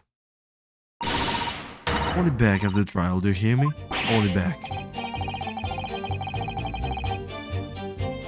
I shall do my very best not to forget, Mrs. Beat.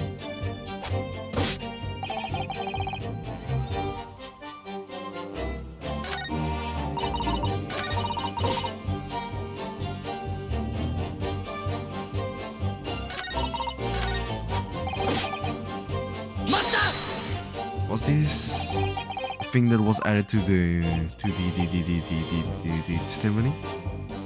I had my eyes wide open the other time, never looked away for a second.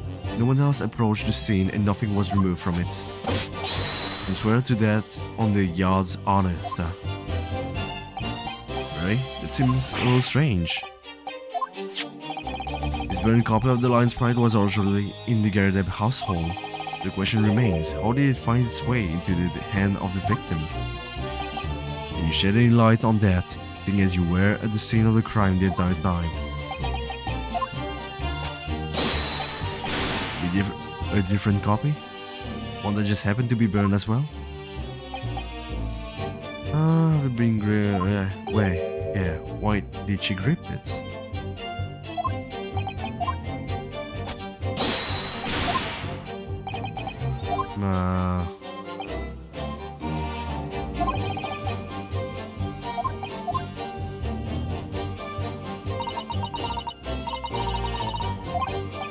I'd like to hear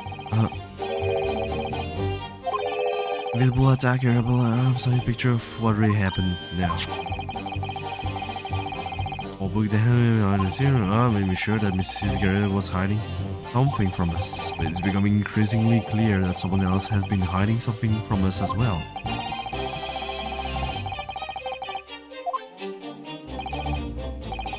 We need to explore the whole truth about this mysterious affair. Seriously.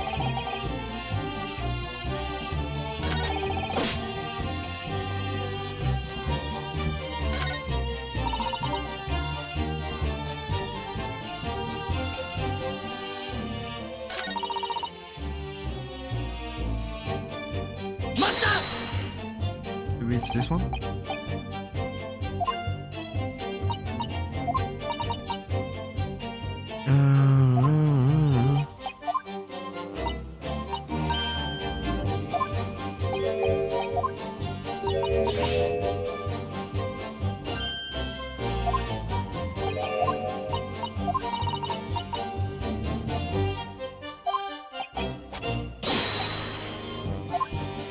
How can I do this?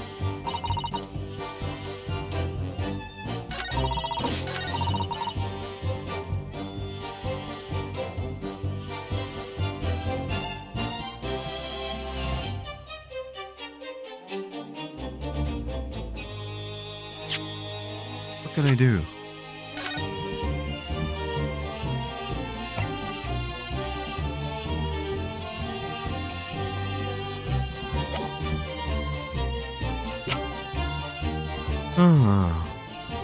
Well, here I might be in trouble, so let's save.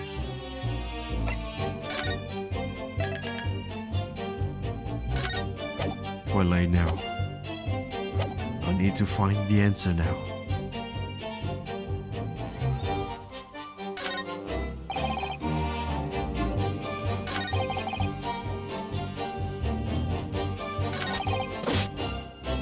This is a blow.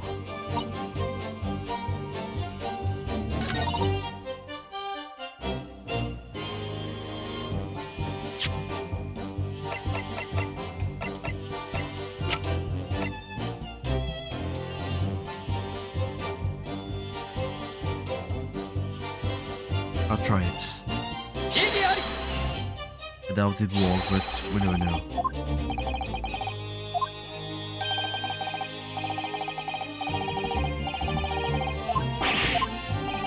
I think it should be this rose, but I'm not sure.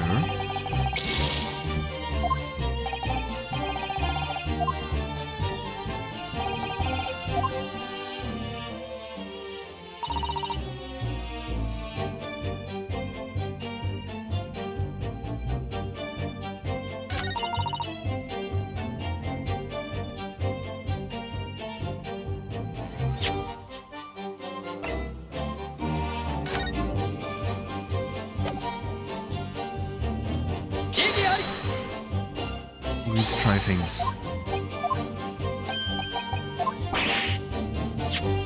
Okay. Because I don't have any more lives, I guess. What should I say?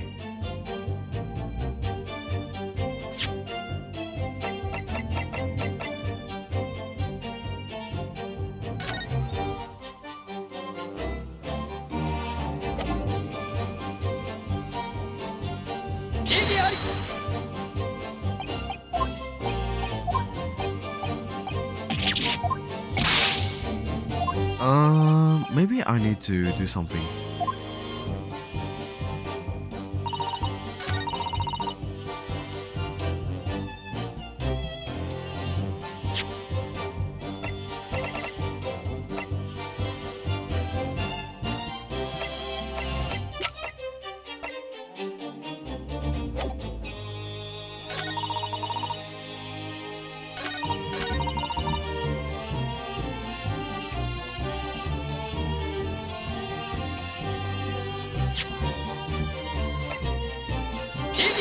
Probably not that.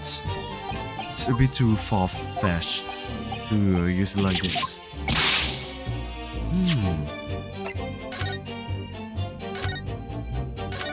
I don't like when it's this.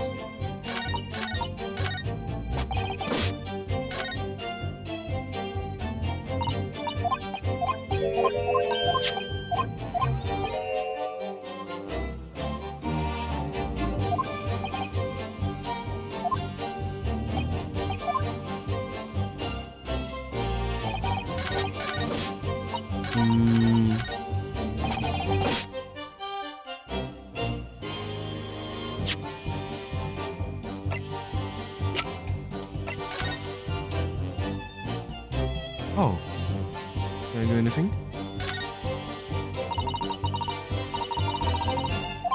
English rose. Hello? rose is a rose. Blossom, peach blossom, and cherry blossom. Blah blah blah.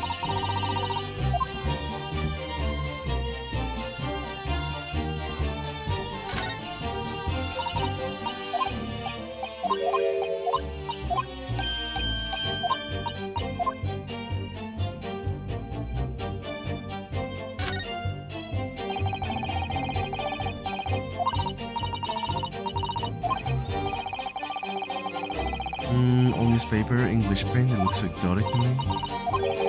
Nothing wrong. Baked food potato in English newspaper, molecular some sort of fancy cake.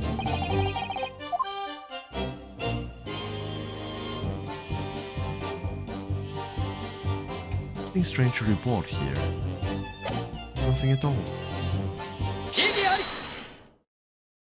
Ah, thank you. Read this.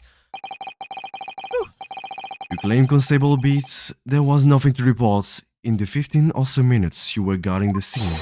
That cannot be. You can feel that I'm fine once again. Maybe? In my voice? What do you mean to say? In your testimony just now, Mrs. Beat, you explained to the courts that when you arrived back at the scene of the crime with the policeman assigned to the beat, the bouquet you had dropped at the victim's side was no longer anywhere nearby. It's on the opposite side of Briar Road, where the victim was attacked. During the sight of that meager bouquet, a single-story bloom can be described. But that it was blown in the wind across the street, back into the gutter where it belongs. If that were the case, why did Constable Beat not testify to the facts?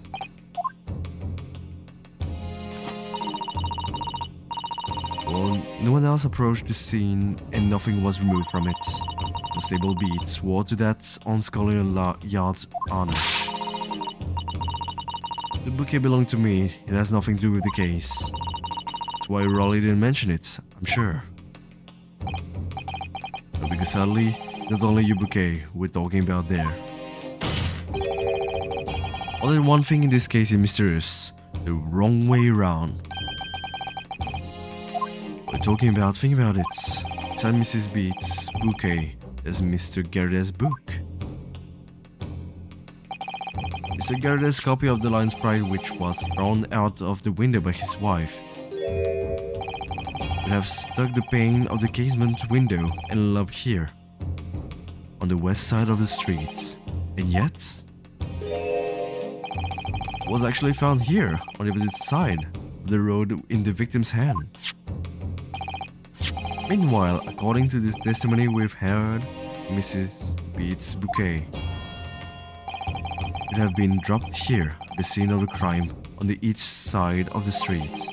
In fact, it was actually found here, on the opposite side of the road, in front of Mr. and Mrs. Garrett's house.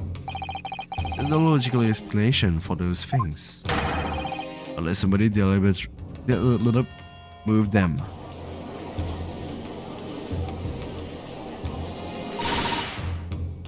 What are you trying to say?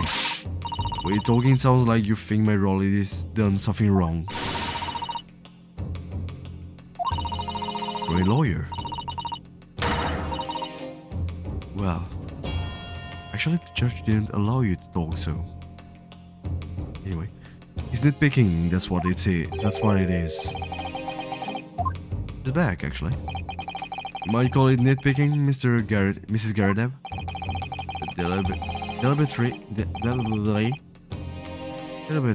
Deliberately meddling with the scene of a crime is a criminal offense. It's called tampering.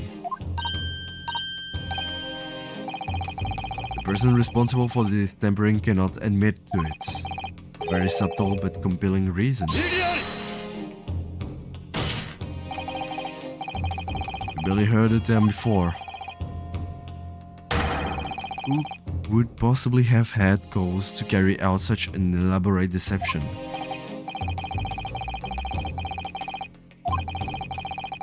All evidence and all the testimony points to that one particular person.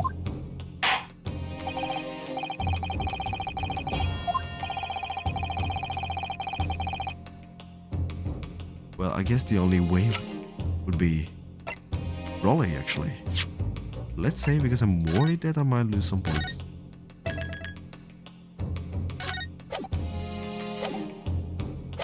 It can only be him.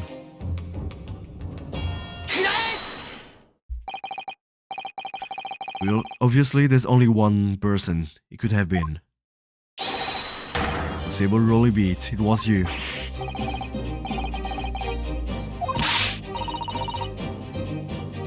Nonsense, why would my Rolly do something like that? He's the one straighter than my husband. The Bowie walks more tirelessly for the people of London. Mrs. Beats, you said in your testimony that your husband asked you to go to a nearby police box to fetch the officer on duty.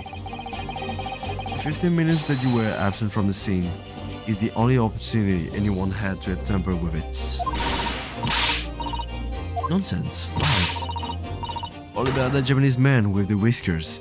But it was him. He did it. Well, if that was the case, then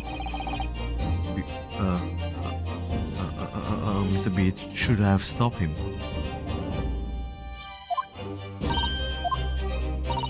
Forgive me for pointing it out. When you dropped your bouquet, Mrs. Beats, it was after the defendant had fled the scene.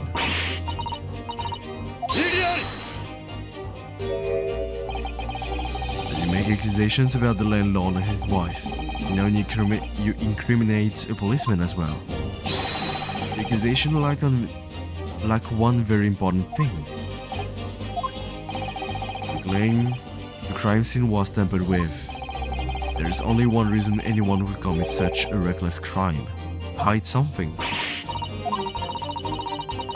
Happened to be there, that's all. But why would we have anything to hide? It makes sense. We often no motive.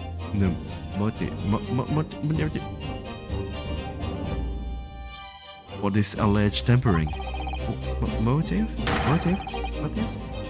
And until you do, your accusations are nothing but empty threats. First, actually.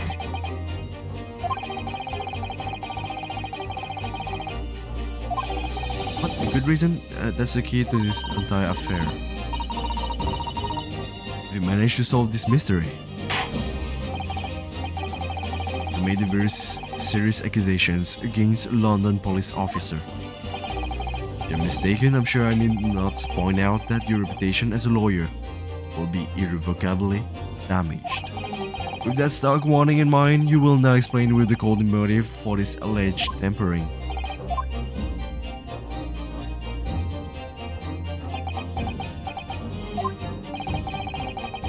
Mr. Beat's motive for tampering with the crime scene was to hide.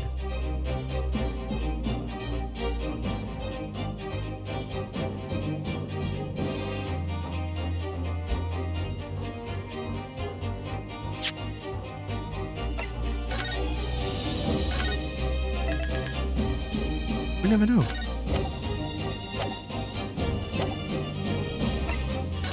Where the victim fell? Well, the victim fell to the ground. This is what this Bobby had to cover up at all costs. Oh! I got it. Oh! He lied because it was on his side of the road. And if it was the case, then he couldn't be free. For, you know, the wedding party.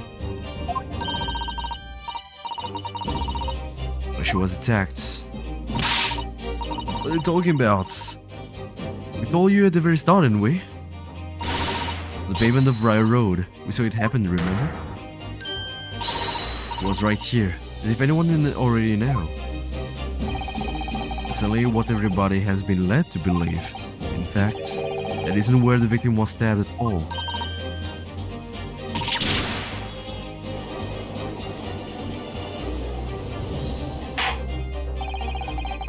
Beginning to wonder where this tumultuous trial will end, Counsel? If that's your assertion, then the court is dying to know who might be his friend. Where are you proposing that the crime actually took place that evening?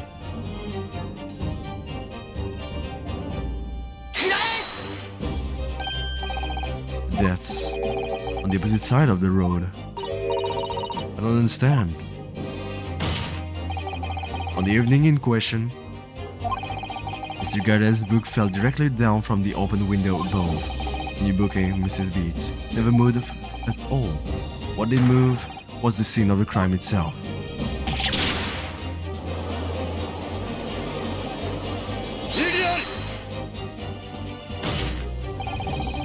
Perhaps you haven't been listening to the ample testimony the court has heard. These witnesses both saw the moment the attack took place. That's right, I saw it with my own eyes. It was 5 o'clock in the evening and already dark. It was a typical London fog on the ground. When he saw the incident unfold and ran to the victim's aid. It was actually on the west side of Briar Road. Could have been. Several beats then arranged for you to be absent for a while by sending you for help. And during the 15 minutes you were away, the spot he transplanted the crime scene. He moved all the things shown in these prints, the victim herself, the 4 books, moved everything in fact to the pavement on the east side of Briar Road. The constable overlooked one thing. Well, the bouquet, obviously. I presume. Exactly. The prosecution told the court just a few minutes ago about discovery of the rose bouquet. Forensic said it wasn't noticed until this morning as it lay where the street lamps cast no light. Can be seen in the dark, obviously. No light in the dark. Which is why it was only the bouquet. It was found in its original position on the pavement of the west side of Briar Road. And that is the defense theory about what really happened that evening. How do we respond? Constable Rolly Beats.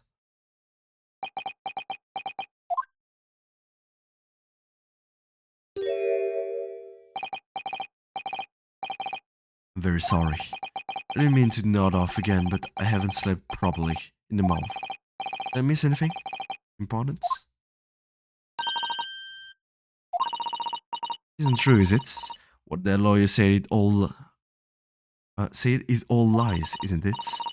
I know it is because you're the most upstanding righteous man I know.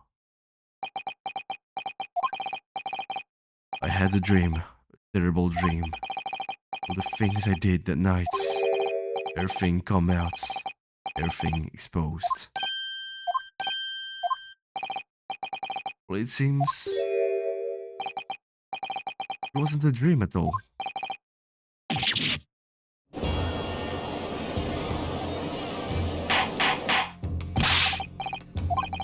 What on earth is the meaning of all this? Why would you do something like this? Moving a corpse is a criminal offense. Well, she's not dead, so it's fine. Well, no, it's not fine, it's dangerous. Should the victim dead should be one too. Explain yourself. Why would you do this? As a respectable member of Scotland Yard, your duty is to protect the good people of London Town. I can't say. I am ever so sorry about all this. About damaging the Yard's reputation. For everything. No possible explanation. Or why on that particular evening, Constable Beat? Well, there's an E in the end, so Beats, I don't know. It's not H. Are compelled to move the scene of the crime. I can think of one reason. How could you possibly know? Well, because he actually said it. It is the foreigner who has uncovered the startling truth of the matter thus far. I believe it will be beneficial for the court to hear this extra... I can't pronounce many words because I'm thirsty. Let me drink something, actually. Be right back.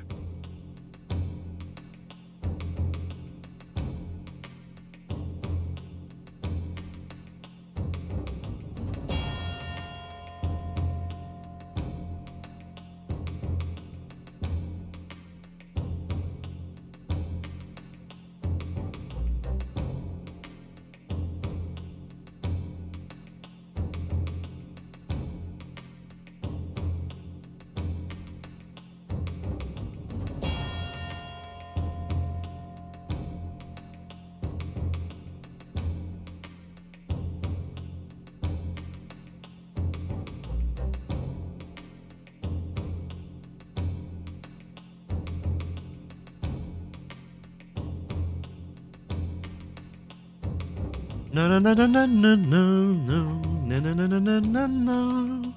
Do do do do.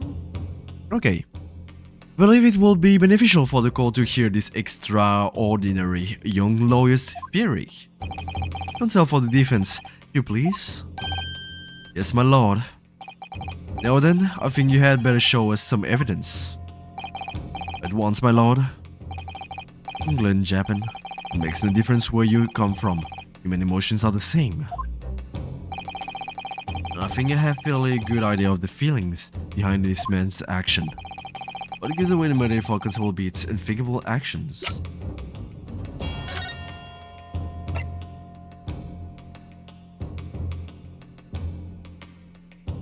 And cry fall under the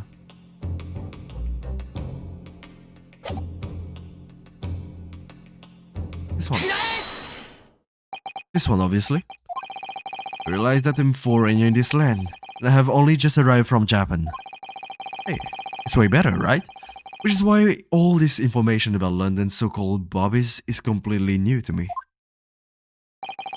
I learned that through honorable patrolling the beat is the most demanding work in the world. For example,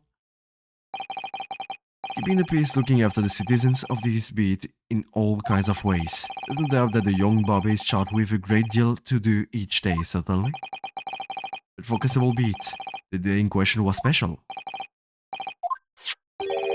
On account of this bouquet, my lord, it was of her first wedding anniversary. Constable Beat had worked so hard to be able to afford this simple gift for his wife. He was so looking forward to taking her out for a celebratory meal. When he and Mr. Beat and Mrs. Beat stumbled upon the crime along Briar Road. When he saw that shadowy figure through the fog collapse on the pavement ahead of them. What must have gone through this man's mind?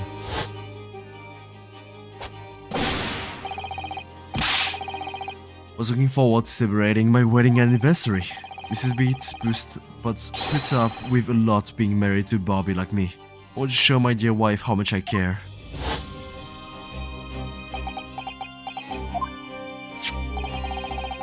This is a warrant card that Constable Beat offered to lend to me earlier.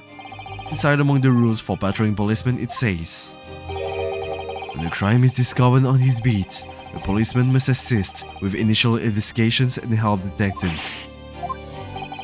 Constable Beat. Is that or is that not the reason why you moved the whole scene of the crime that day? Yes. Everything you said, it's all right.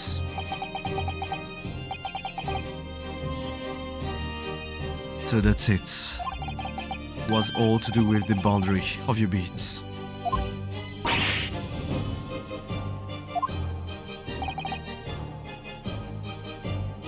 Exactly.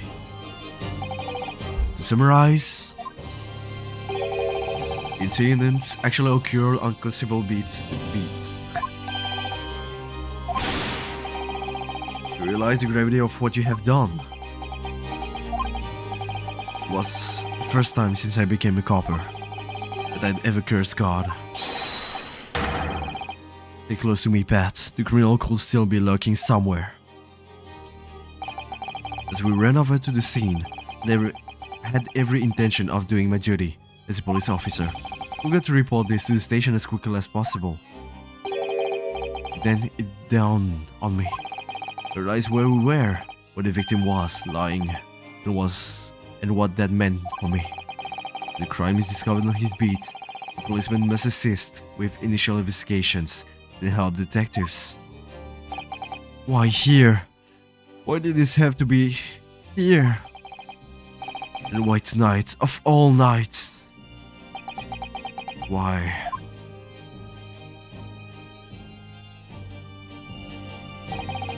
It's a copper's job to guard the scene of a crime, so I told Pat she'd have to go to the nearest police box and fetch whoever was on duty there. It was then when I opened my mouth to speak. It just came out. I couldn't believe the words that were coming out of my own mouth. The next beat. This is the next beat to mine. That you have to go to the police box that covers it. Then right along Chaum Street, and then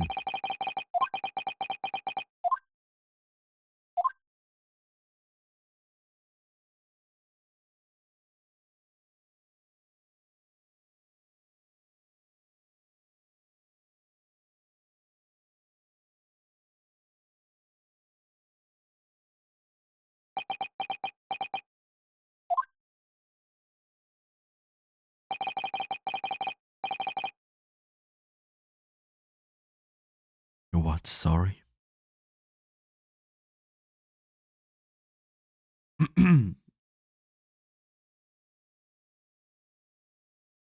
Let me talk about something. Sometimes, even if it's strange, lying might be the best option you have. It might be sad, but in this actual situation, there's not any big consequences, right? No one's dead. So, yeah, I mean, once more life in a life can't change everything, right? Just one lie. Well, he also tempered the scene. But, well, no one's dead, right? So, could you forgive her? Well, that's what I think, that we should. Forgive him. Anyway.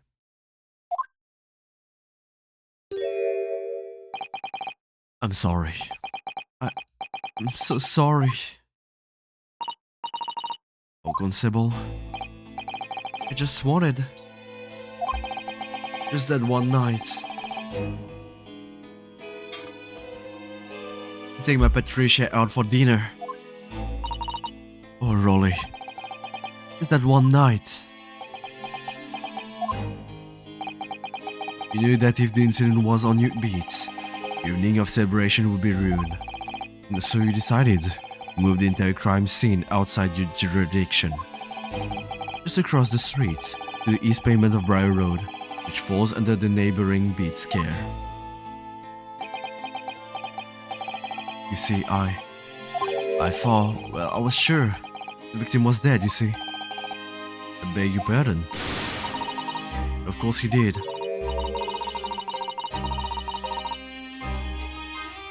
Otherwise, my Rolly will never have left the poor woman on the freezing cold pavements. See you meaning now. God let me back for my sins, didn't he? That's why. That's why I missed the rose above. What that? It was all my fault. I should never have dropped it in such a dark place. I'm so sorry, Rolly.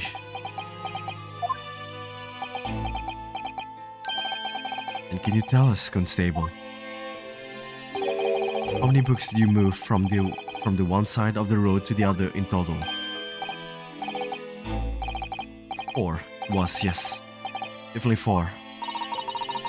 3 of them dropped by Mr. Natsume, and the 4th being the one that fell from the window upstairs in the Garda household, of course. And what made you place that book in the victim's hand? And all the others were scattered haphazardly around, I mean. Oh well, sir, that's because that's how I found it. But now we can easily imagine how the scene actually happened. The victim took this book that just fell from a window, but while bending down, he unfortunately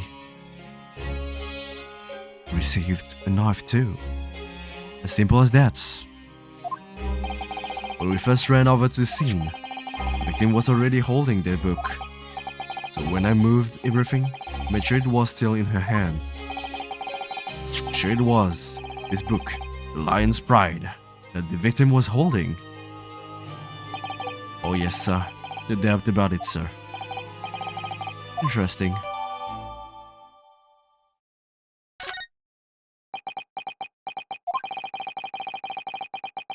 thought it was an open and shut case at the same time, you see. We were only the two people at the scene, and Pat and me both saw it happen. Which way you looked at it, had to be the fellow who ran off who done it, I thought. I couldn't see the harm, really. I didn't think moving it all over the road will make a jot of difference. I suppose this is for me now. I've had it. My lord. Yes, Lord Van Zieks? I believe that concludes the cross-examination of the witnesses. Constable, you may withdraw. Yes, sir. The prosecutor, sir. What will become of my Raleigh? What will happen to him? Please, my dear. Please, Van Zieks. My lord. Not really, my lord. For now, you are free to go home. Police will contact you in due course. Please don't punish my husband. This was all my fault. Because I'm always mourning at him for coming home late. Leave it now, Pat. Let's go home. I'm tired. Alright then, my love. Well, let's think, Constable. Let this be a lesson to you. In criminal investigation, every detail matters. However insignificant it may seem to you. Yes, sir. You have that lesson in your mind. And never again make the mistake of tampering with the scene of a crime.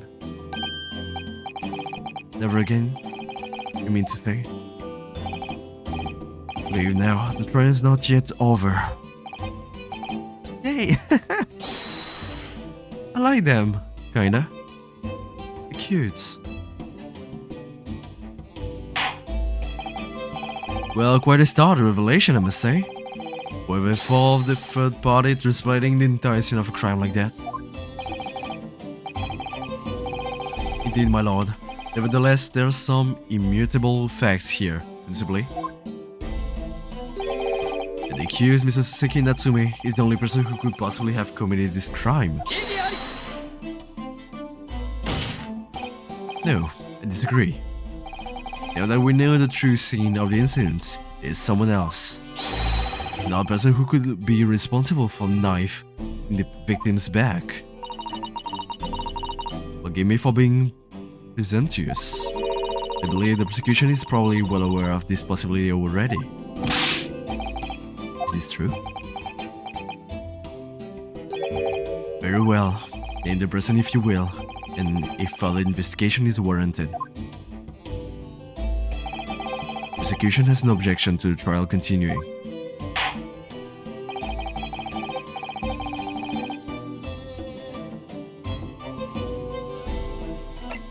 Well, crime is a big word, but more like an accident. One kind of grave accident, but still. The defense will once again like to request the cross-examination of a new witness, my lord.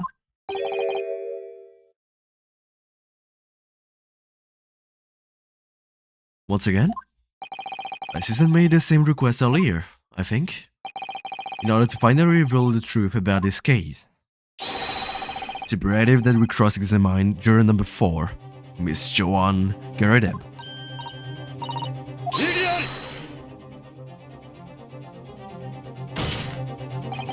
The request has already been denied. The situation is very different now. We know that it's on the other side of the pavement. What do you want now, you little toad? At the time of the incident, you were engaged in a violent argument with your husband, Mr. John Garadeb. In the course of the argument, a minor house fire was ignited, and to clear the smoke from the room, your husband opened a window that looks out over Briar Road.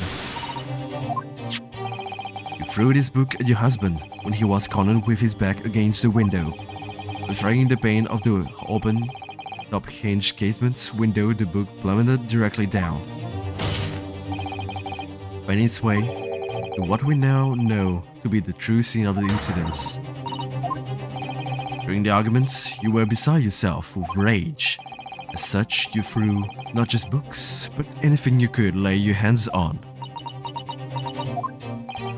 So, let me ask you one more time, Mrs. Garadeb.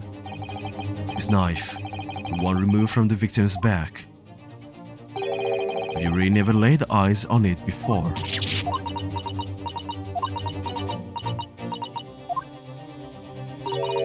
I don't recall it. Am I supposed to remember everything I picked up and threw at my husband? Anyway, the man over there, in all that regalia, said members of the jury needn't testify, didn't he? Conveniently, yes.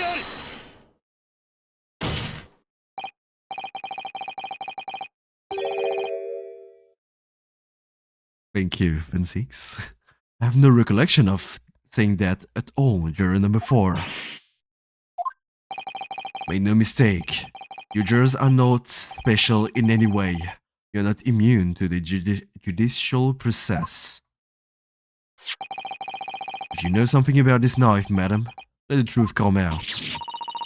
That's just a common or garden knife. Could have come from anywhere. There's several like that at home, if one went missing. How would you expect me to know? What? What are you saying, please, Miss Garadeb? Now you listen to me. You refuse to believe all this nonsense. I couldn't bear the thought that I'd injured someone. You hear? I couldn't bear it. So yes, I want evidence. I want to see the hard evidence if you're going to insist of this being my fault. You're going to have to prove to me that I threw the knife if that's what you think. Come along now, chop chop. Who you was? Well, if I had evidence like that, believe me, I would have thrown it at her already. Then take the stand, here. Prosecution does not object to the defense's request to cross-examine this woman. Thank you, Lord Van Zix.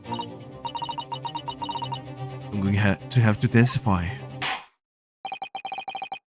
Juror number 4, as I'm sure you will appreciate, having observed it with your own eyes today. Witness testimony can lead to the most extraordinary truths being unearthed. Unearthed? Unhearthed? Like herf.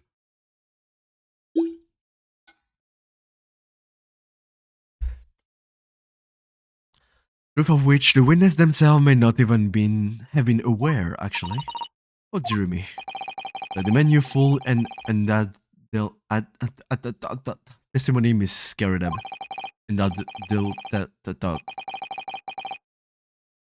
unadulterated. And mark my words, in this court of law today, we shall extract the truth. Do you concur, counsels? Certainly, my lord. That's what I'm hoping for, my lord. We're starting to reach a conclusion here. It's such a strange feeling. For the first time since arriving in this country, it actually feels real. I'm here in the Old Bailey, and I'm a lawyer.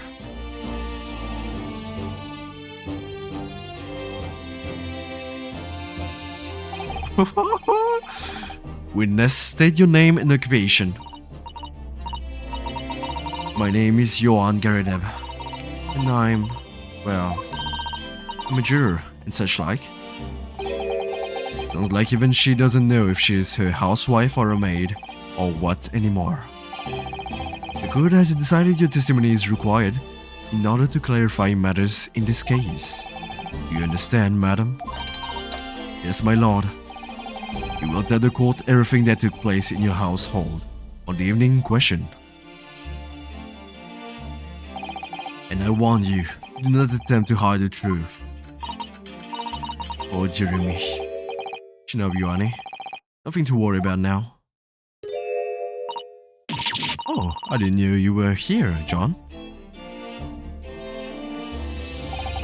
Was it only you in the room that day, Olfing? Was it? Rather think I ought to testify as well, don't you? What about your knee, dear? Don't you worry about that. Hardly notice it. I'm not the sort of chap to leave a comrade to face disciplinary action alone. I presume you are Mr. John Garrideb? Yes, sir, former second lieutenant of the 3rd Regiment of the 4th Northumberland Fusiliers, sir. It is my fair share of action and now living the quiet life, as it were. The quiet life where you not engage in an incendiary battle with your spouse on the day in question? Well, yes, quite. I believe this may represent the first in the proud history of the British courts. Calling a juror to the witness stand is unprecedented. However, the court will hear testimony now, juror number 4, and that of your husband. You will recount clearly and concisely the events in your home at the time of the incident in question. At once.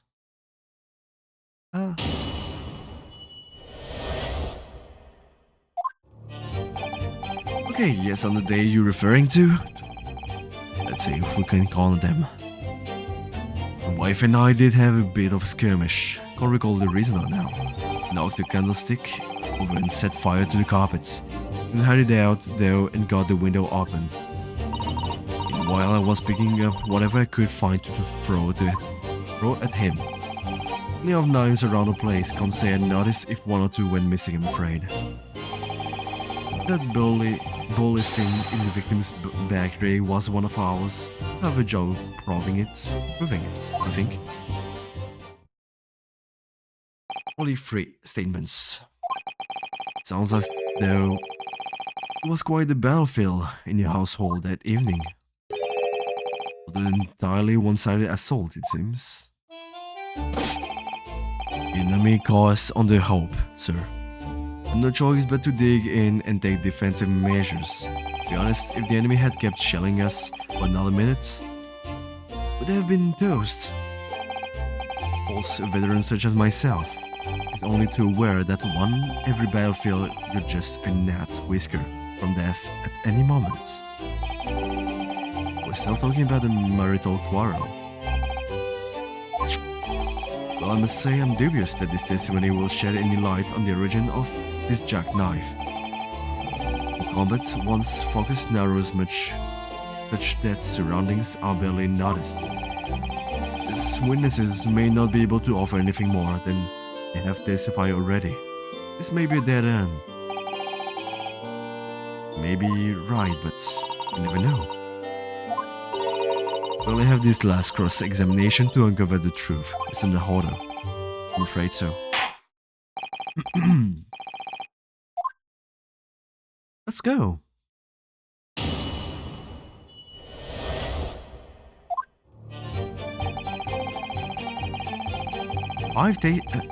What? Was it that long? Reason is what you told us yesterday, I believe. Yes, that's right. If I remember correctly, all started because of a note that was stuck into the pages of a book belonging to Mr. Garrideb. A rather passionate note, in fact. Mrs. Garrideb found the note discovering her husband's little secrets, and she gave him a mighty number of slaps across the face for it too. What a sordid state of affairs. Hell on earth.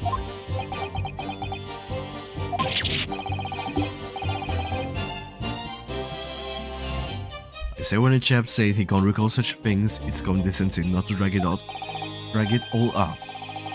And besides, half of it was wide off the mark anyway. Likely story. The waters ran very deep. And what transpired next after these mandible blows to the face?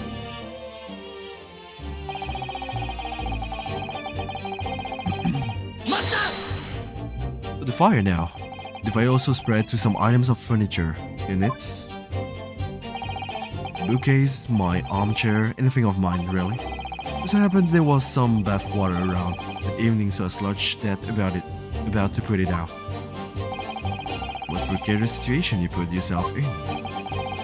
Well, ours is a 3-story townhouse on the west side of the street, but the water main isn't connected yet. You have to draw water from a public water pump during the day if you need any, you see. Lodgers are always moaning that they can't get any water at night. Although that little mustached Japanese man buys water in bottles, I believe. The defendant Mr Natsume, you mean? He's received a stipend for his studies, you know, for his home country. Can you imagine being able to brew a pot of tea all hours? He's obviously very well off. Have you actually seen the state of the man? Well, he uses all of his income to buy books. Well, anyway, the point is, he was able to douse the fire with water, oddly enough.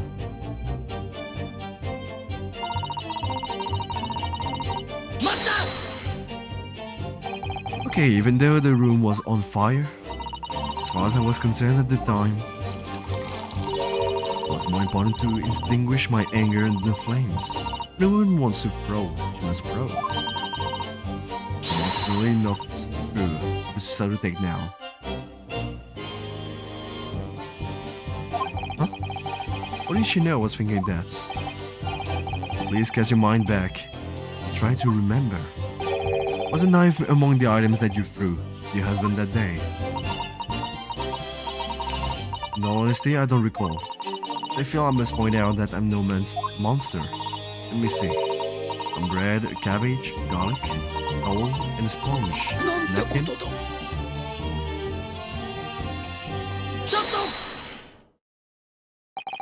You have something to add, sir? Mr. Garrett, please. Shoot. I beg your pardon. Did your wife's remark just now bring something onto your mind? Nothing of any significance, no? Is that the barrage of projectiles the whole thing launched in my direction was somewhat more solid than she implies? Books, bricks, and the firepockers, I seem to recall. The woman's aim is uncanny. Let it... Not at all now. It's score off low.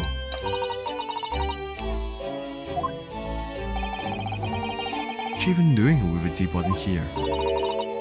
As Lady John, I would never have thrown such things at you, obviously. Well, take a look at this. And how do you suppose that happened? The pipe, sir? I had this thing in my hand as usual at the time of the onslaught. Knock it clean out with one of her soft projectiles, she did, yes. And when I went to pick the thing up, it was broken in two. I'd like to see a sponge do that sort of damage. I see your pipe was broken. It will never have been sent flying unless it was hit by something pretty solid. Anyway, I've managed to bandage the thing up for now. I want to exaggerate, aren't you, dear? I wonder what we should make of this account.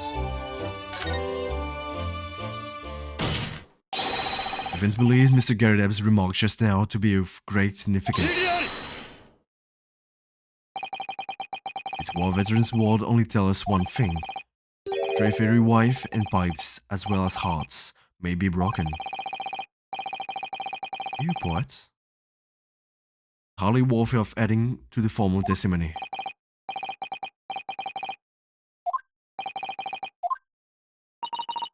In that case, would you at least permit us to examine the pipe, sir? I don't see why not. You go again, trying to ingrate yourself with a young lady. Ingratiate? Ingratiate? I'm not sure. Ingratiate? Ingratiate? Very well, the court will have set the gentleman's pipe as evidence. Hey, you got it. Be useful. Why didn't speak out of turn, Mr. Nahodo? I was just feeling rather disappointed for you that your request was turned down. Oh, it's fine. Thanks to Seto-san, we have some new evidence to work with. We should examine it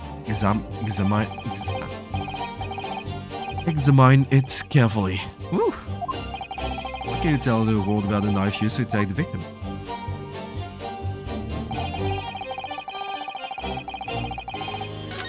Ach. Ach, ach, my friend.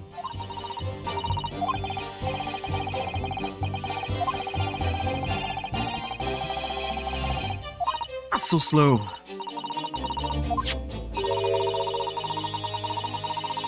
Yes, yes, I know.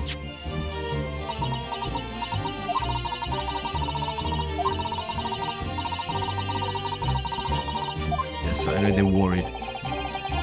We need evidence.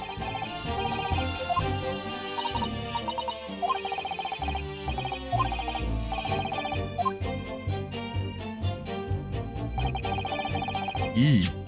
Thank you, finally. Whew.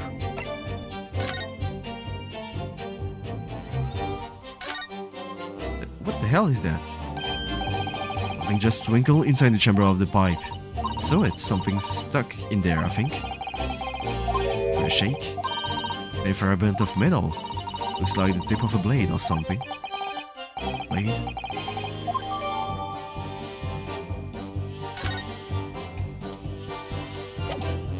That's enough. This is a tiny piece of metal we found in the chamber of Mr. Garrett's pipe. Looks like the tip of a blade or something.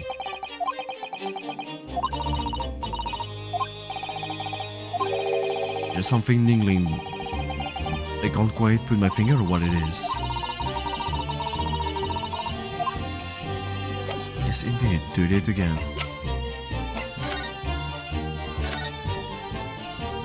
Oh, but you look at that. Lost. Something here. Look at here. Just at the tip. A small piece of the blade appears to be missing. Could be wrong, but I've just got a feeling. Remember this? The tiny fragment of metal that we found inside Mr. Garrett's pipe. Just maybe. Perfect fits.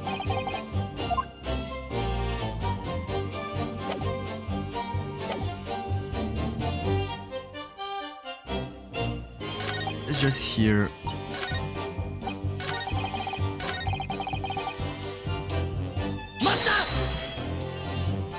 Okay, would you care to elaborate? Thing to say really? A partial to a spot of carving, you see, pipes and whatnot. Fishing tackle, you know, the sort of thing. Pleasure we both share. I like to carve little wooden trinkets too. And then there's my leather walk. But they say we're always losing knives about the place. We have dozens. I sell them at the market sometimes, 20 for the price of 19. Needless to say, I snap them out. John prefers to use two knives, metal, at meal times too, instead of a knife and fork. What? I don't want people thinking I'm some kind of savage. Why are they being so evasive? Mention it's because they don't want to believe it. They can't bear the thought that it might have been one of the knives that injured the victim. What will your testimony, witnesses? Here, the last one. You have no intention of admitting it was your knife, unless we can produce proof. Even though there is no other credible possibility of Mr. Natsume's innocence. I said if. Forget my Nipponese friend. That it has yet to be established that the accused is not responsible for the attack. And if I could forget. Or there was some way to know who handled this knife was wizardly like that is just a dream. As you're thinking of a fingerprinting, Mr. Hodder. Do you exist? Whatever people touch anything they leave behind a unique pattern from the skin, also the same. I can't see anything. There are already countries in the world where these so-called fingerprints can be used as evidence. Our strong heart is currently discussing the matter at the Ministry of Justice. I believe we are rapidly approaching an era of scientific methods of investigation. I'm getting tired. For now, we shall have to find an alternative method of proving accusation. This knife found in the victim's bag was originally in Mr. and Mrs. Garib's house. Well, I could transplant this whole incident to several years in the future. We'll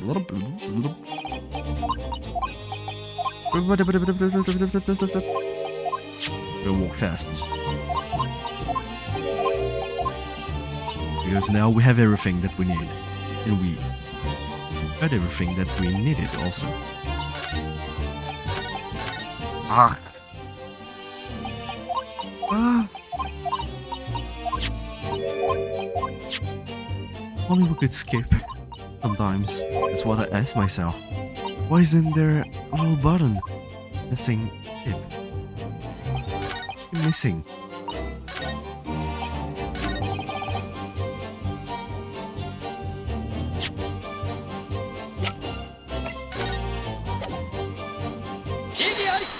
Okay, let's go. Mr. Garrideb, could I ask you to take a good look at this, please? You can ask, but I can't see a belly thing. You can't? You used to call me Dead-Eye Dab, back in the regiment, of course. That was some time ago now. Even when I'm trying to enjoy a large print book by the fire these days. I struggle to tell a B from a D and a P from a Q, to be honest. Oh, he does, Jeremy. It's rather wearing being asked about every other letter in every other word. He mustn't be very dusty.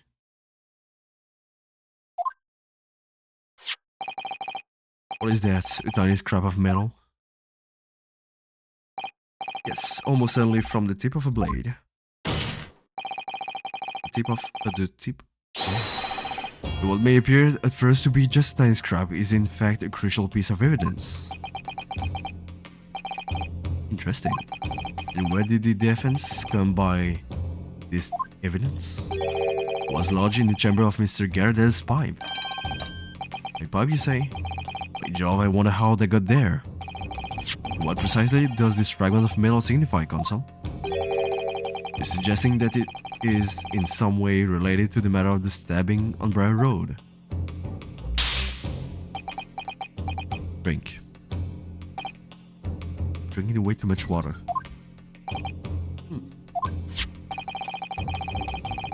When put together with another piece of evidence already in the court record, I believe this tiny fragment of metal will unravel the whole truth of this case, my lord.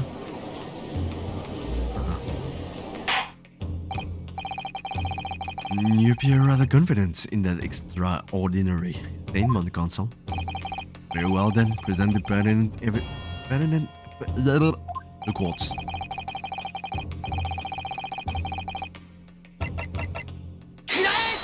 Obviously, the knife is a knife that was found in the victim's back, right? If you look closely, you will see that there is a small piece of the tip of the blade that is missing.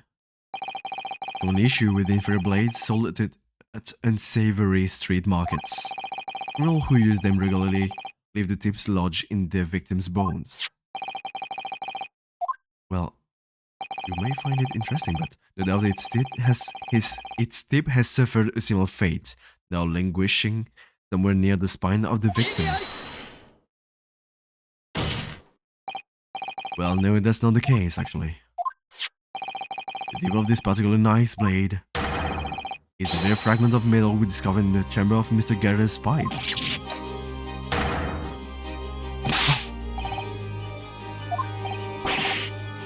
I don't believe it.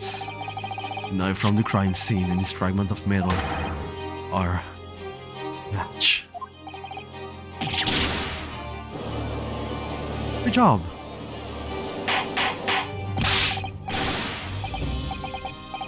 Is this some sort of Eastern sorcery? Well, no, obviously not. This is no magic, my lord. This is a miracle. Venzik has figured it out, has he? Coincidence at once. The crucial point we have to ask ourselves here is, when did the fragment of metal find its way inside Mr. Gerda's pipe? Again, that was clarified for us in the most recent witness testimony.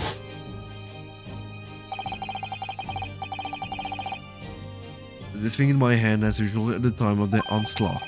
Knocked it clean out with one of the soft projectiles she did, yes. Would never have been seen flying unless it was hit by something pretty solid.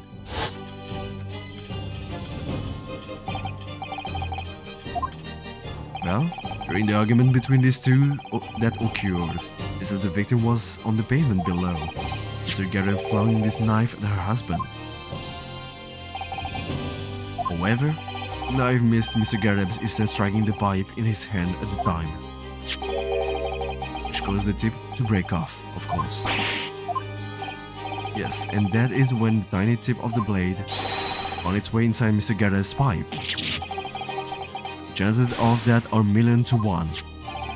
And yet there's no other credible explanation for how the tip of the blade ended up in your pipe.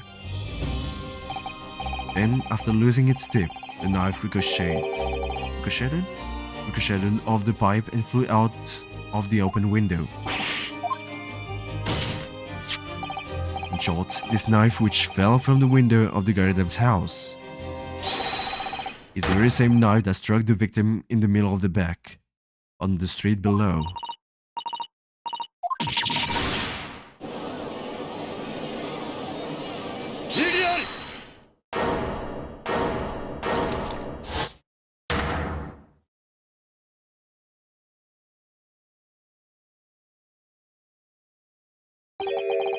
A full-body theory, I'll give you that. Complex bouquet of seemingly trivial points, plausibly arranged to create an almost passable vintage. Allow me to toast my learned friend's characteristically, haha, you understood it. Characteristically Nipponese approach to bottling his arguments. After all, it is just a theory. The bottle of fear is corked. Because you see, it's spoiled by an inconsistency. Unsurmountable inconsistency. What do you mean? Explain yourself. What is this inconsistency you claim to have identified? Of the simplest nature, my lord. The victim was found with the knife planted in the middle of her back. Yes. And? What's the problem?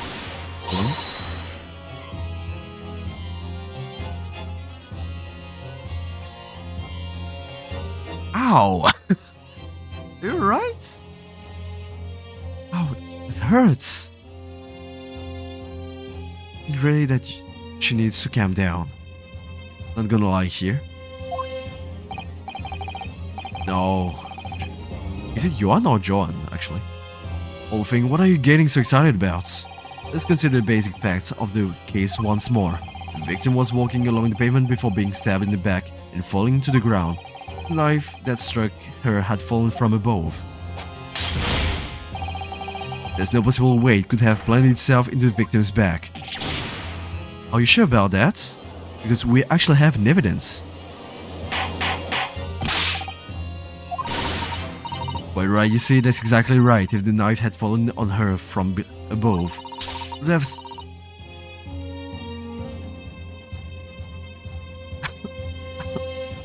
For you. On the top of her head. Well, it would have been even worse, actually.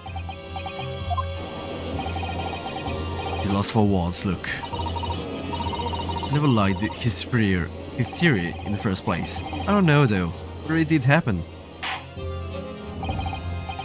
It would appear the defense has made a rather respectable blunder. If a theory has even one inconsistency it cannot stand, a theory, my learned friend, is history.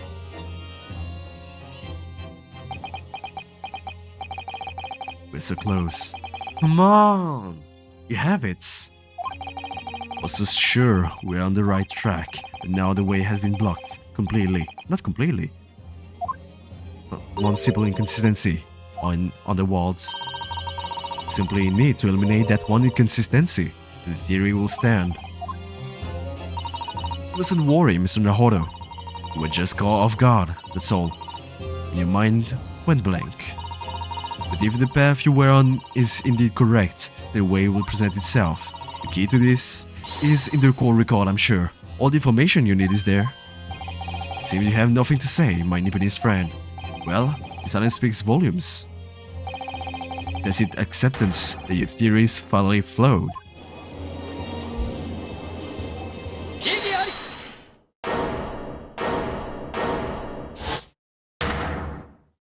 Objection.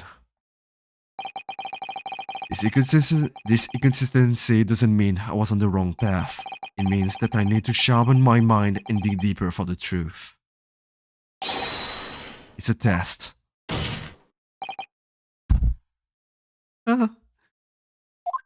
Yes.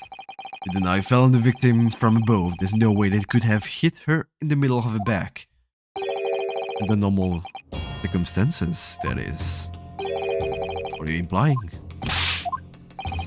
There is a piece of evidence in the call record that can explain this inconsistency. It can explain how the knife that fell from above could have pierced the victim's back.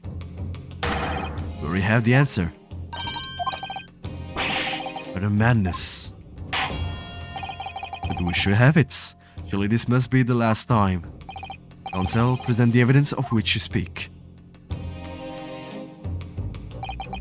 This is the last inconsistency, the final piece in the puzzle. If I can successfully make sense of this, the truth will lay bare at last. This book. Well, this is the fourth book found at the scene. This is the final piece of evidence the defense will present. The burned book? Is that not Mr. Garadev's book? Yes, and to understand its significance, we have to consider how it came to be, the scene in the first place. This photographic print clearly shows the book in question, and the victim holding it in her hand. As we all know, it was the police constable that put the book between her fingers like that. Part of his wholesale displaying of the crime scene to the opposite side of the road. That's true. However, as part of his testimony, Constable Beats made an extremely enlightening statement on that point. It wasn't not so far, not a while ago, but now. Yeah, way in the hand. Well, it's because that's how I found it. When we first ran over to the scene, the victim was already holding the book. So when I moved everything, I made sure it was still in her hand. In other words, the victim has already picked the book up on her own volition. And clearly, that must have been before she suffered the knife wound. I should say so. Then being attacked with a knife, I don't imagine she'd have been doing much of anything. The question becomes, why did the victim have that book in her hand? Wait, Jingo. I think I'm beginning to see what may have happened now. We know that the book fell from the top floor of the Garib household onto the pavement below, precisely the moment that the victim was walking past. Yes, exactly the moment. The woman was walking along the street in the light fog, when all of a sudden, the book fell right in front of her. The book got through. Yes, Mrs. Garadab, and what do you think the woman did? What would you do if you were walking along and suddenly a book landed in front of you, on the pavement? You can't imagine it. I suppose you might have reached down and picked the book up. Yes, that is exactly what the woman in fact did. He picked up the book. Or you can ignore it and just walk by. The same? Oh heavens. And when the woman reached down to pick the fallen book up, what position will her back have been in? That's right, facing the sky completely and utterly defenseless. And in the very next moment, while the woman was still bent over picking up the book,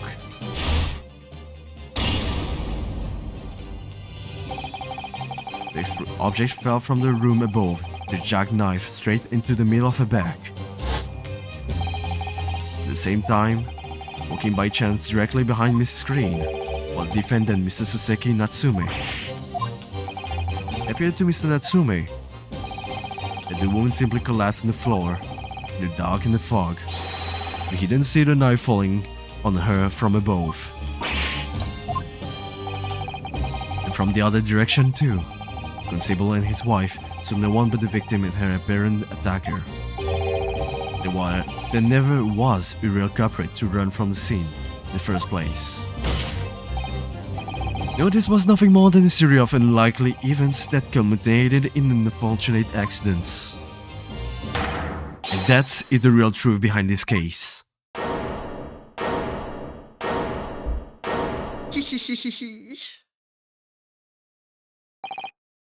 Well, Mr. and Mrs. Garadeb.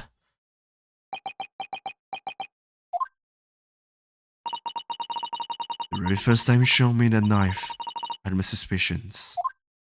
I wonder if perhaps it might have been something like that. There, old bean. Or Miss Garadeb. A bit too violent, I guess.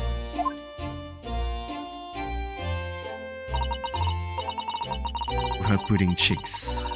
Of course, I never meant for anything of the sort to happen, but nobody died, so it was all my fault, wasn't it? Well, still an accident. Still a perpetrator. I take full responsibility. And let my anger get the better of me. I threw that book, and I threw that knife as well.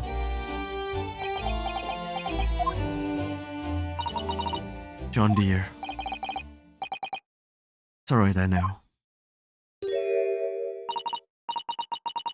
I'm ever so sorry. Really?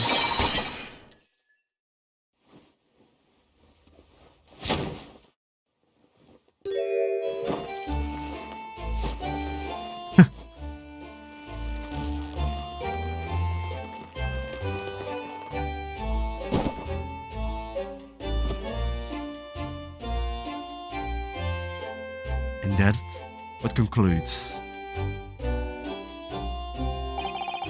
this little story. Alvin Ziggs won news of Miss Garadeb. He'd been taken to the infirmary. It appeared that today's events had left her in an especially flustered state. However, I believe she will recover in due course. There's no cause for concern. Yes, unbeknownst to themselves they caused what would easily have been a terrible tragedy. They shall have to prepare themselves for the consequences of their actions. There's some good news, however, my lord, because the tip was broken. She actually wasn't that bad. I have just had word from the hospital where the victim is being treated. The condition is improving steadily, and the doctor believes she will regain consciousness soon. Strange. We've been talking about the victim all this time, but we've never once met her. The woman is out of danger, it seems. It's good news. Mrs. Natsume? Stressful. Yes. On behalf of my fellow countrymen, I would like to take this opportunity to beg your pardon, sir. You came from your distant eastern homeland to study your great British culture and have been repaid with immeasurable unkindness. Please accept heartfelt apologies.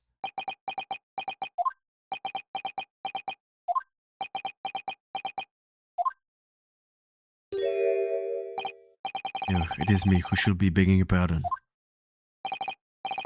Mr. Natsume. Evening, when the young woman just collapsed on the pavement before my eyes. I jumped to the wrong conclusion again, in confusion. What conclusion, sir? I was sure that the woman was dead. Yeah, Constable Beats said the same thing, didn't he? He thought she had been killed too. I suppose she must have looked completely lifeless. It's been about a year since I arrived in Great Britain now. I still can't get used to life here. I can't relax, I'm sure there are evil spirits lurking in the fog, like they're haunting me. Imagination really has got the better of him. Poor man. But when it happened, I thought the young woman had been taken by the fog spirits. I should never have dropped by my books like that and run away. And have called for help, for a doctor, for the police. Oh my! I have managed to create a rift in the relationship of trust between the two empires. For that, I'm truly sorry.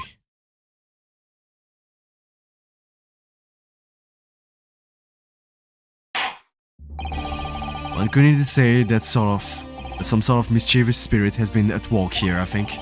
Or they created a chain of unfortunate mishap. We'll be fooled by the spirit and led to false conclusions. Thanks to Lord Van Zix and our young lawyer here from the east. The chain has now been broken, the spirit exorcised.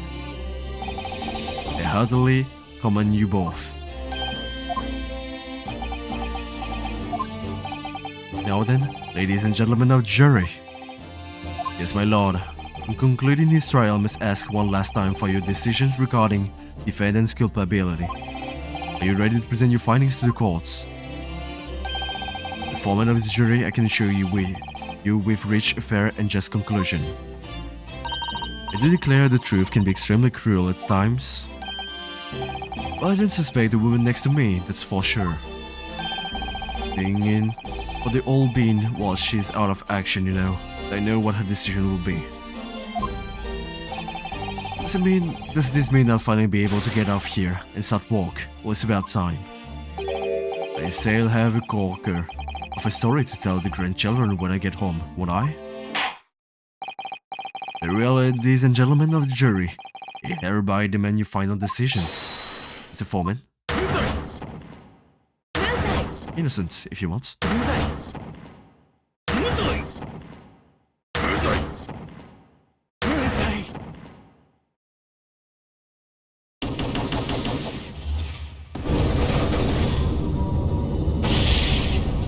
We've won! Very well, Mr. Sasuke Natsume. I hereby pronounce you innocent. Not guilty. Not exactly the same thing, I guess, but well, I think it's more natural.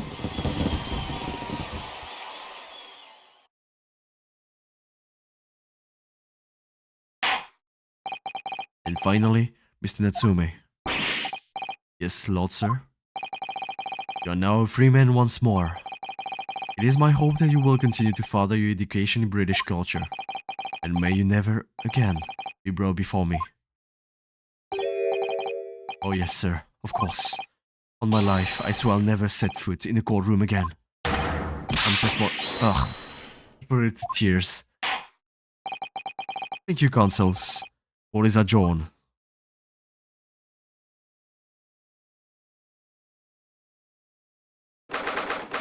We won!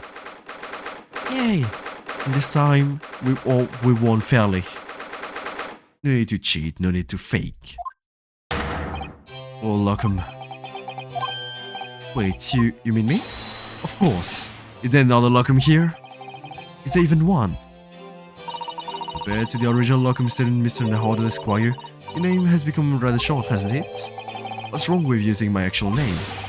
Well, at least I'm free. I'm free! But for joyous jubilation! Eddie, hearty, happiness, hooray!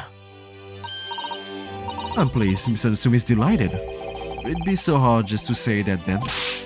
Look whom you did it. You saved me from the brink. What happened to the poor woman was in no way your fault after all. Just glad everyone can see that now. No, not that. Lovely, loyal, Lockham lawyer. Yes? I mean, as I say before, I've just never got used to life here in Great Britain. Every time I look over my shoulder, I see foreigners restoring brick buildings. From high up windows, I see them looking down on me laughing. Look at that little hunchback. Oh dear, it's all in your head, Mr. Natsume. Today, you looking lawyer gave my gloom to the boots. Stood firm behind the baronial bench before all those babbling British. He battled to the bitter end, laying bare the baffling truth. And when I beheld the blinding fireworks among the beams of the Bailey's roof, I bellowed, behold the best barrister ever born. Barrister? Well, that's very flattering and we're very pleased for you. Has given me a wonderful anecdote to recount to my old friends back in Japan. An anecdote? Is that what's to become of all my hard work? There you are, my dear fellows. I apologize for keeping you waiting a rose late this morning. Mr. Sholmes, what a pleasure to see you. I seem here not a moment too soon. Sister has been averted, I'm glad to say. I shall begin presently, Mr. Naruto. I wish you the very best of luck. It's just finished? What? No. Then my hands was in vain. It's you, Sherlock Sholmes. Oh, have we met, sir? This is Mr. Natsume, the man you had arrested, Mr. Sholmes. Oh, I see. I failed to recognize you at first. Previous encounters have taken place in the gloom. There are a few bleak lodgings or that prison cell. I simply couldn't place that cursed face in the lights. It's all your fault, Sherlock Sholmes. Sherlock Sholmes! The reason I had to go through this terrible ordeal was to give you a piece of my mind. Apologies, sir, but I assure you, I place you now. You're the fellow who abandoned that poor young lady and ran off, are you not? Has she been taken to hospital more urgently? Yeah, perhaps she would have regained consciousness by now. It wasn't avoidable, I'm sure. We are but human after all. We would have been shaken by such an experience.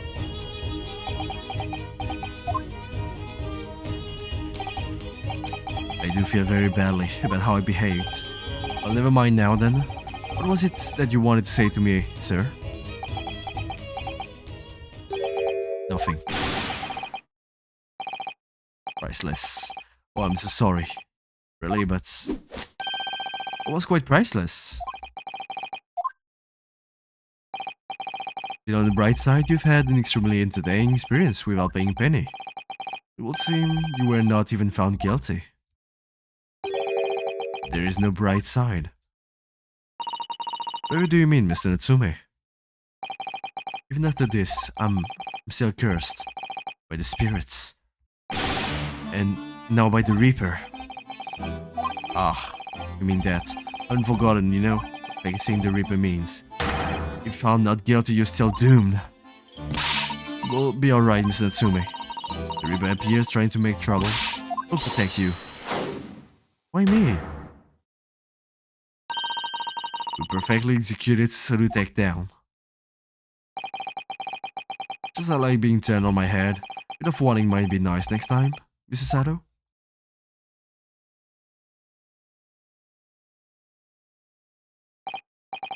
So, Mr. Natsume, what do you intend to do now? Mention something about recounting your experiences to your friend back in Japan.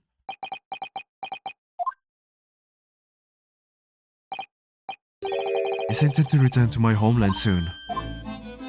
It has already been a year since I arrived here in Great Britain. I visited universities, libraries, bookshops. I've been honored with the tutelage of professors. I've learned so much about the wealth of literature here and the city it has shaped. And I've come to realize that it is my calling to stay home and tell my fellow countrymen about it. It's very touching, Miss Natsume. Or in perhaps less veiled terms, I wish to withdraw halfway around the world to escape the terror of the Reaper's curse. The more I learn of literature, the more this strange feeling close at my insides. If I compare to return to my roots and attempt to pen a walk of my own. A walk on my own? Oh, it's this late already? A Walk of Literature by Sasaki-san. Would be an interesting read.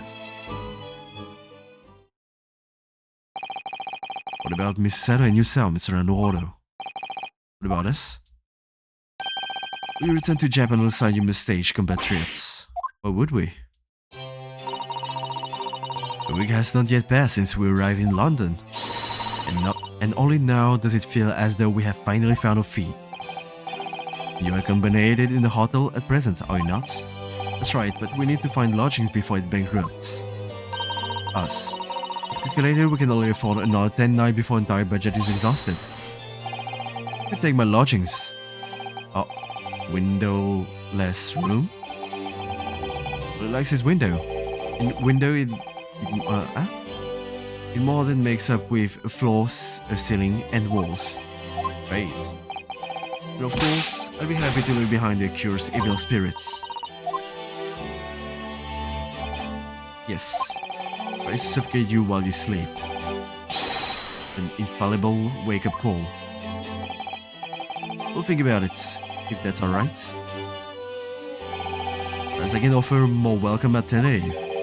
You consider taking lodging with me. The vacancy has conveniently presented itself. Here it is, up the attic, I might add. Be sure it isn't just a storage loft. I spoke with the landlady this very morning on the matter of price, and Iris is cleaning the room as we speak. Let's come at once. I presume you have no luggage to speak of. It's simply wonderful. What an honor to be invited to taking lodging in the great detective's office attic. I'm too overcome for words.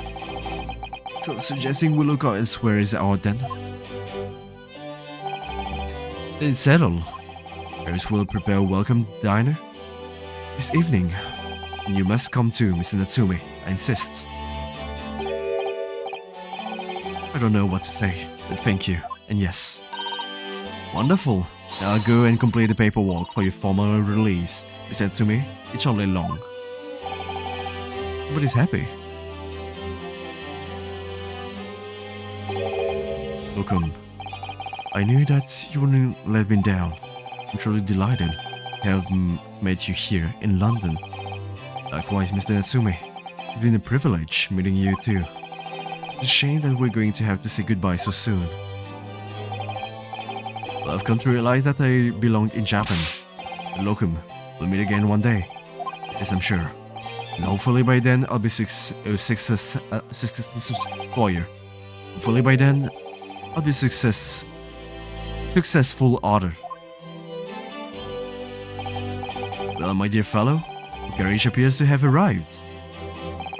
Shall we go, Mr. Naruhodo? Yes, Mr. Sholmes. I've little doubt Mr. Natsume will be released in time for dinner this evening. And so, Mr. Saki-san's innocent successful established, we rode with Mr. Sholmes to that was to become our new home, 221B Baker Street.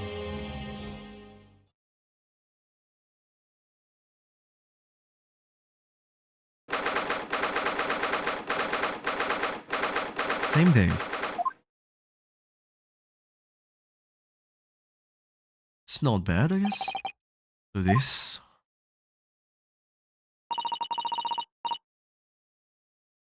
is to be your new office, yes. Or office? I really like the sound of that.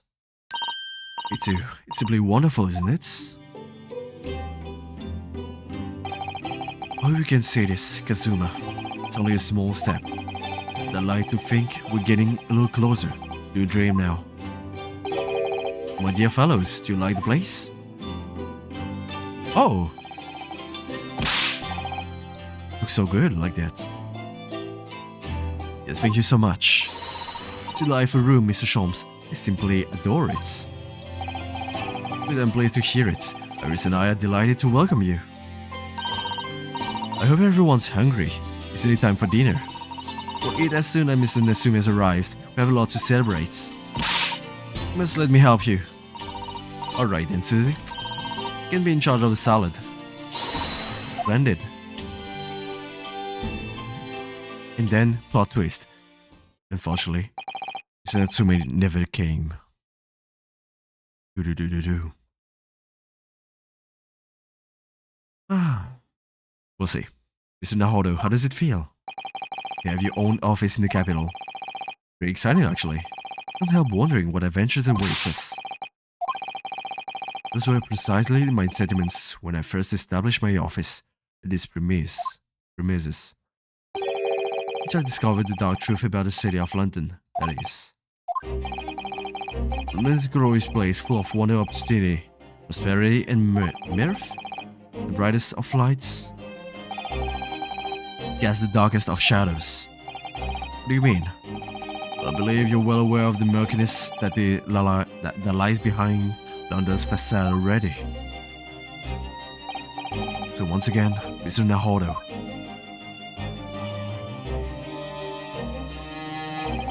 Welcome to London.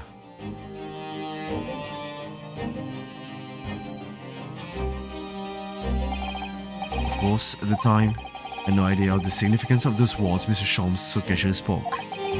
It wasn't long before my turn came. I believed the facade and see the true depth of the murk that lay behind it. Well, we'll never know if I'm actually right or wrong. Well, it was pretty long, it's now pretty late, and I've intended to play for this long, but well, I guess I did it. Save is complete. Ow! And you can see that it's now pretty late for me. 2 a.m. Now, I guess, time to sleep.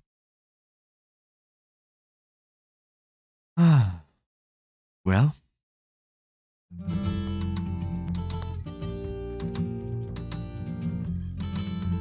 as always, thank you for watching.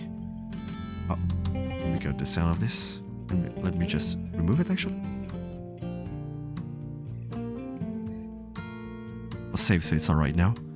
As always, thank you for watching. It was a great live stream, I guess. Well, I still have a sore throat, but it was pretty fine, I guess.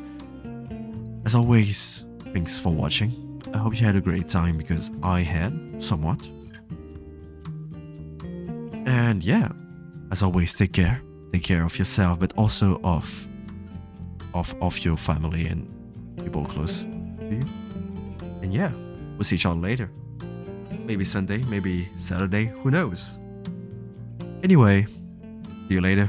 Bye. I'm pretty tired too, so I need to sleep. And also need to, you know, I need to empty all this water in me that I just drank. See you.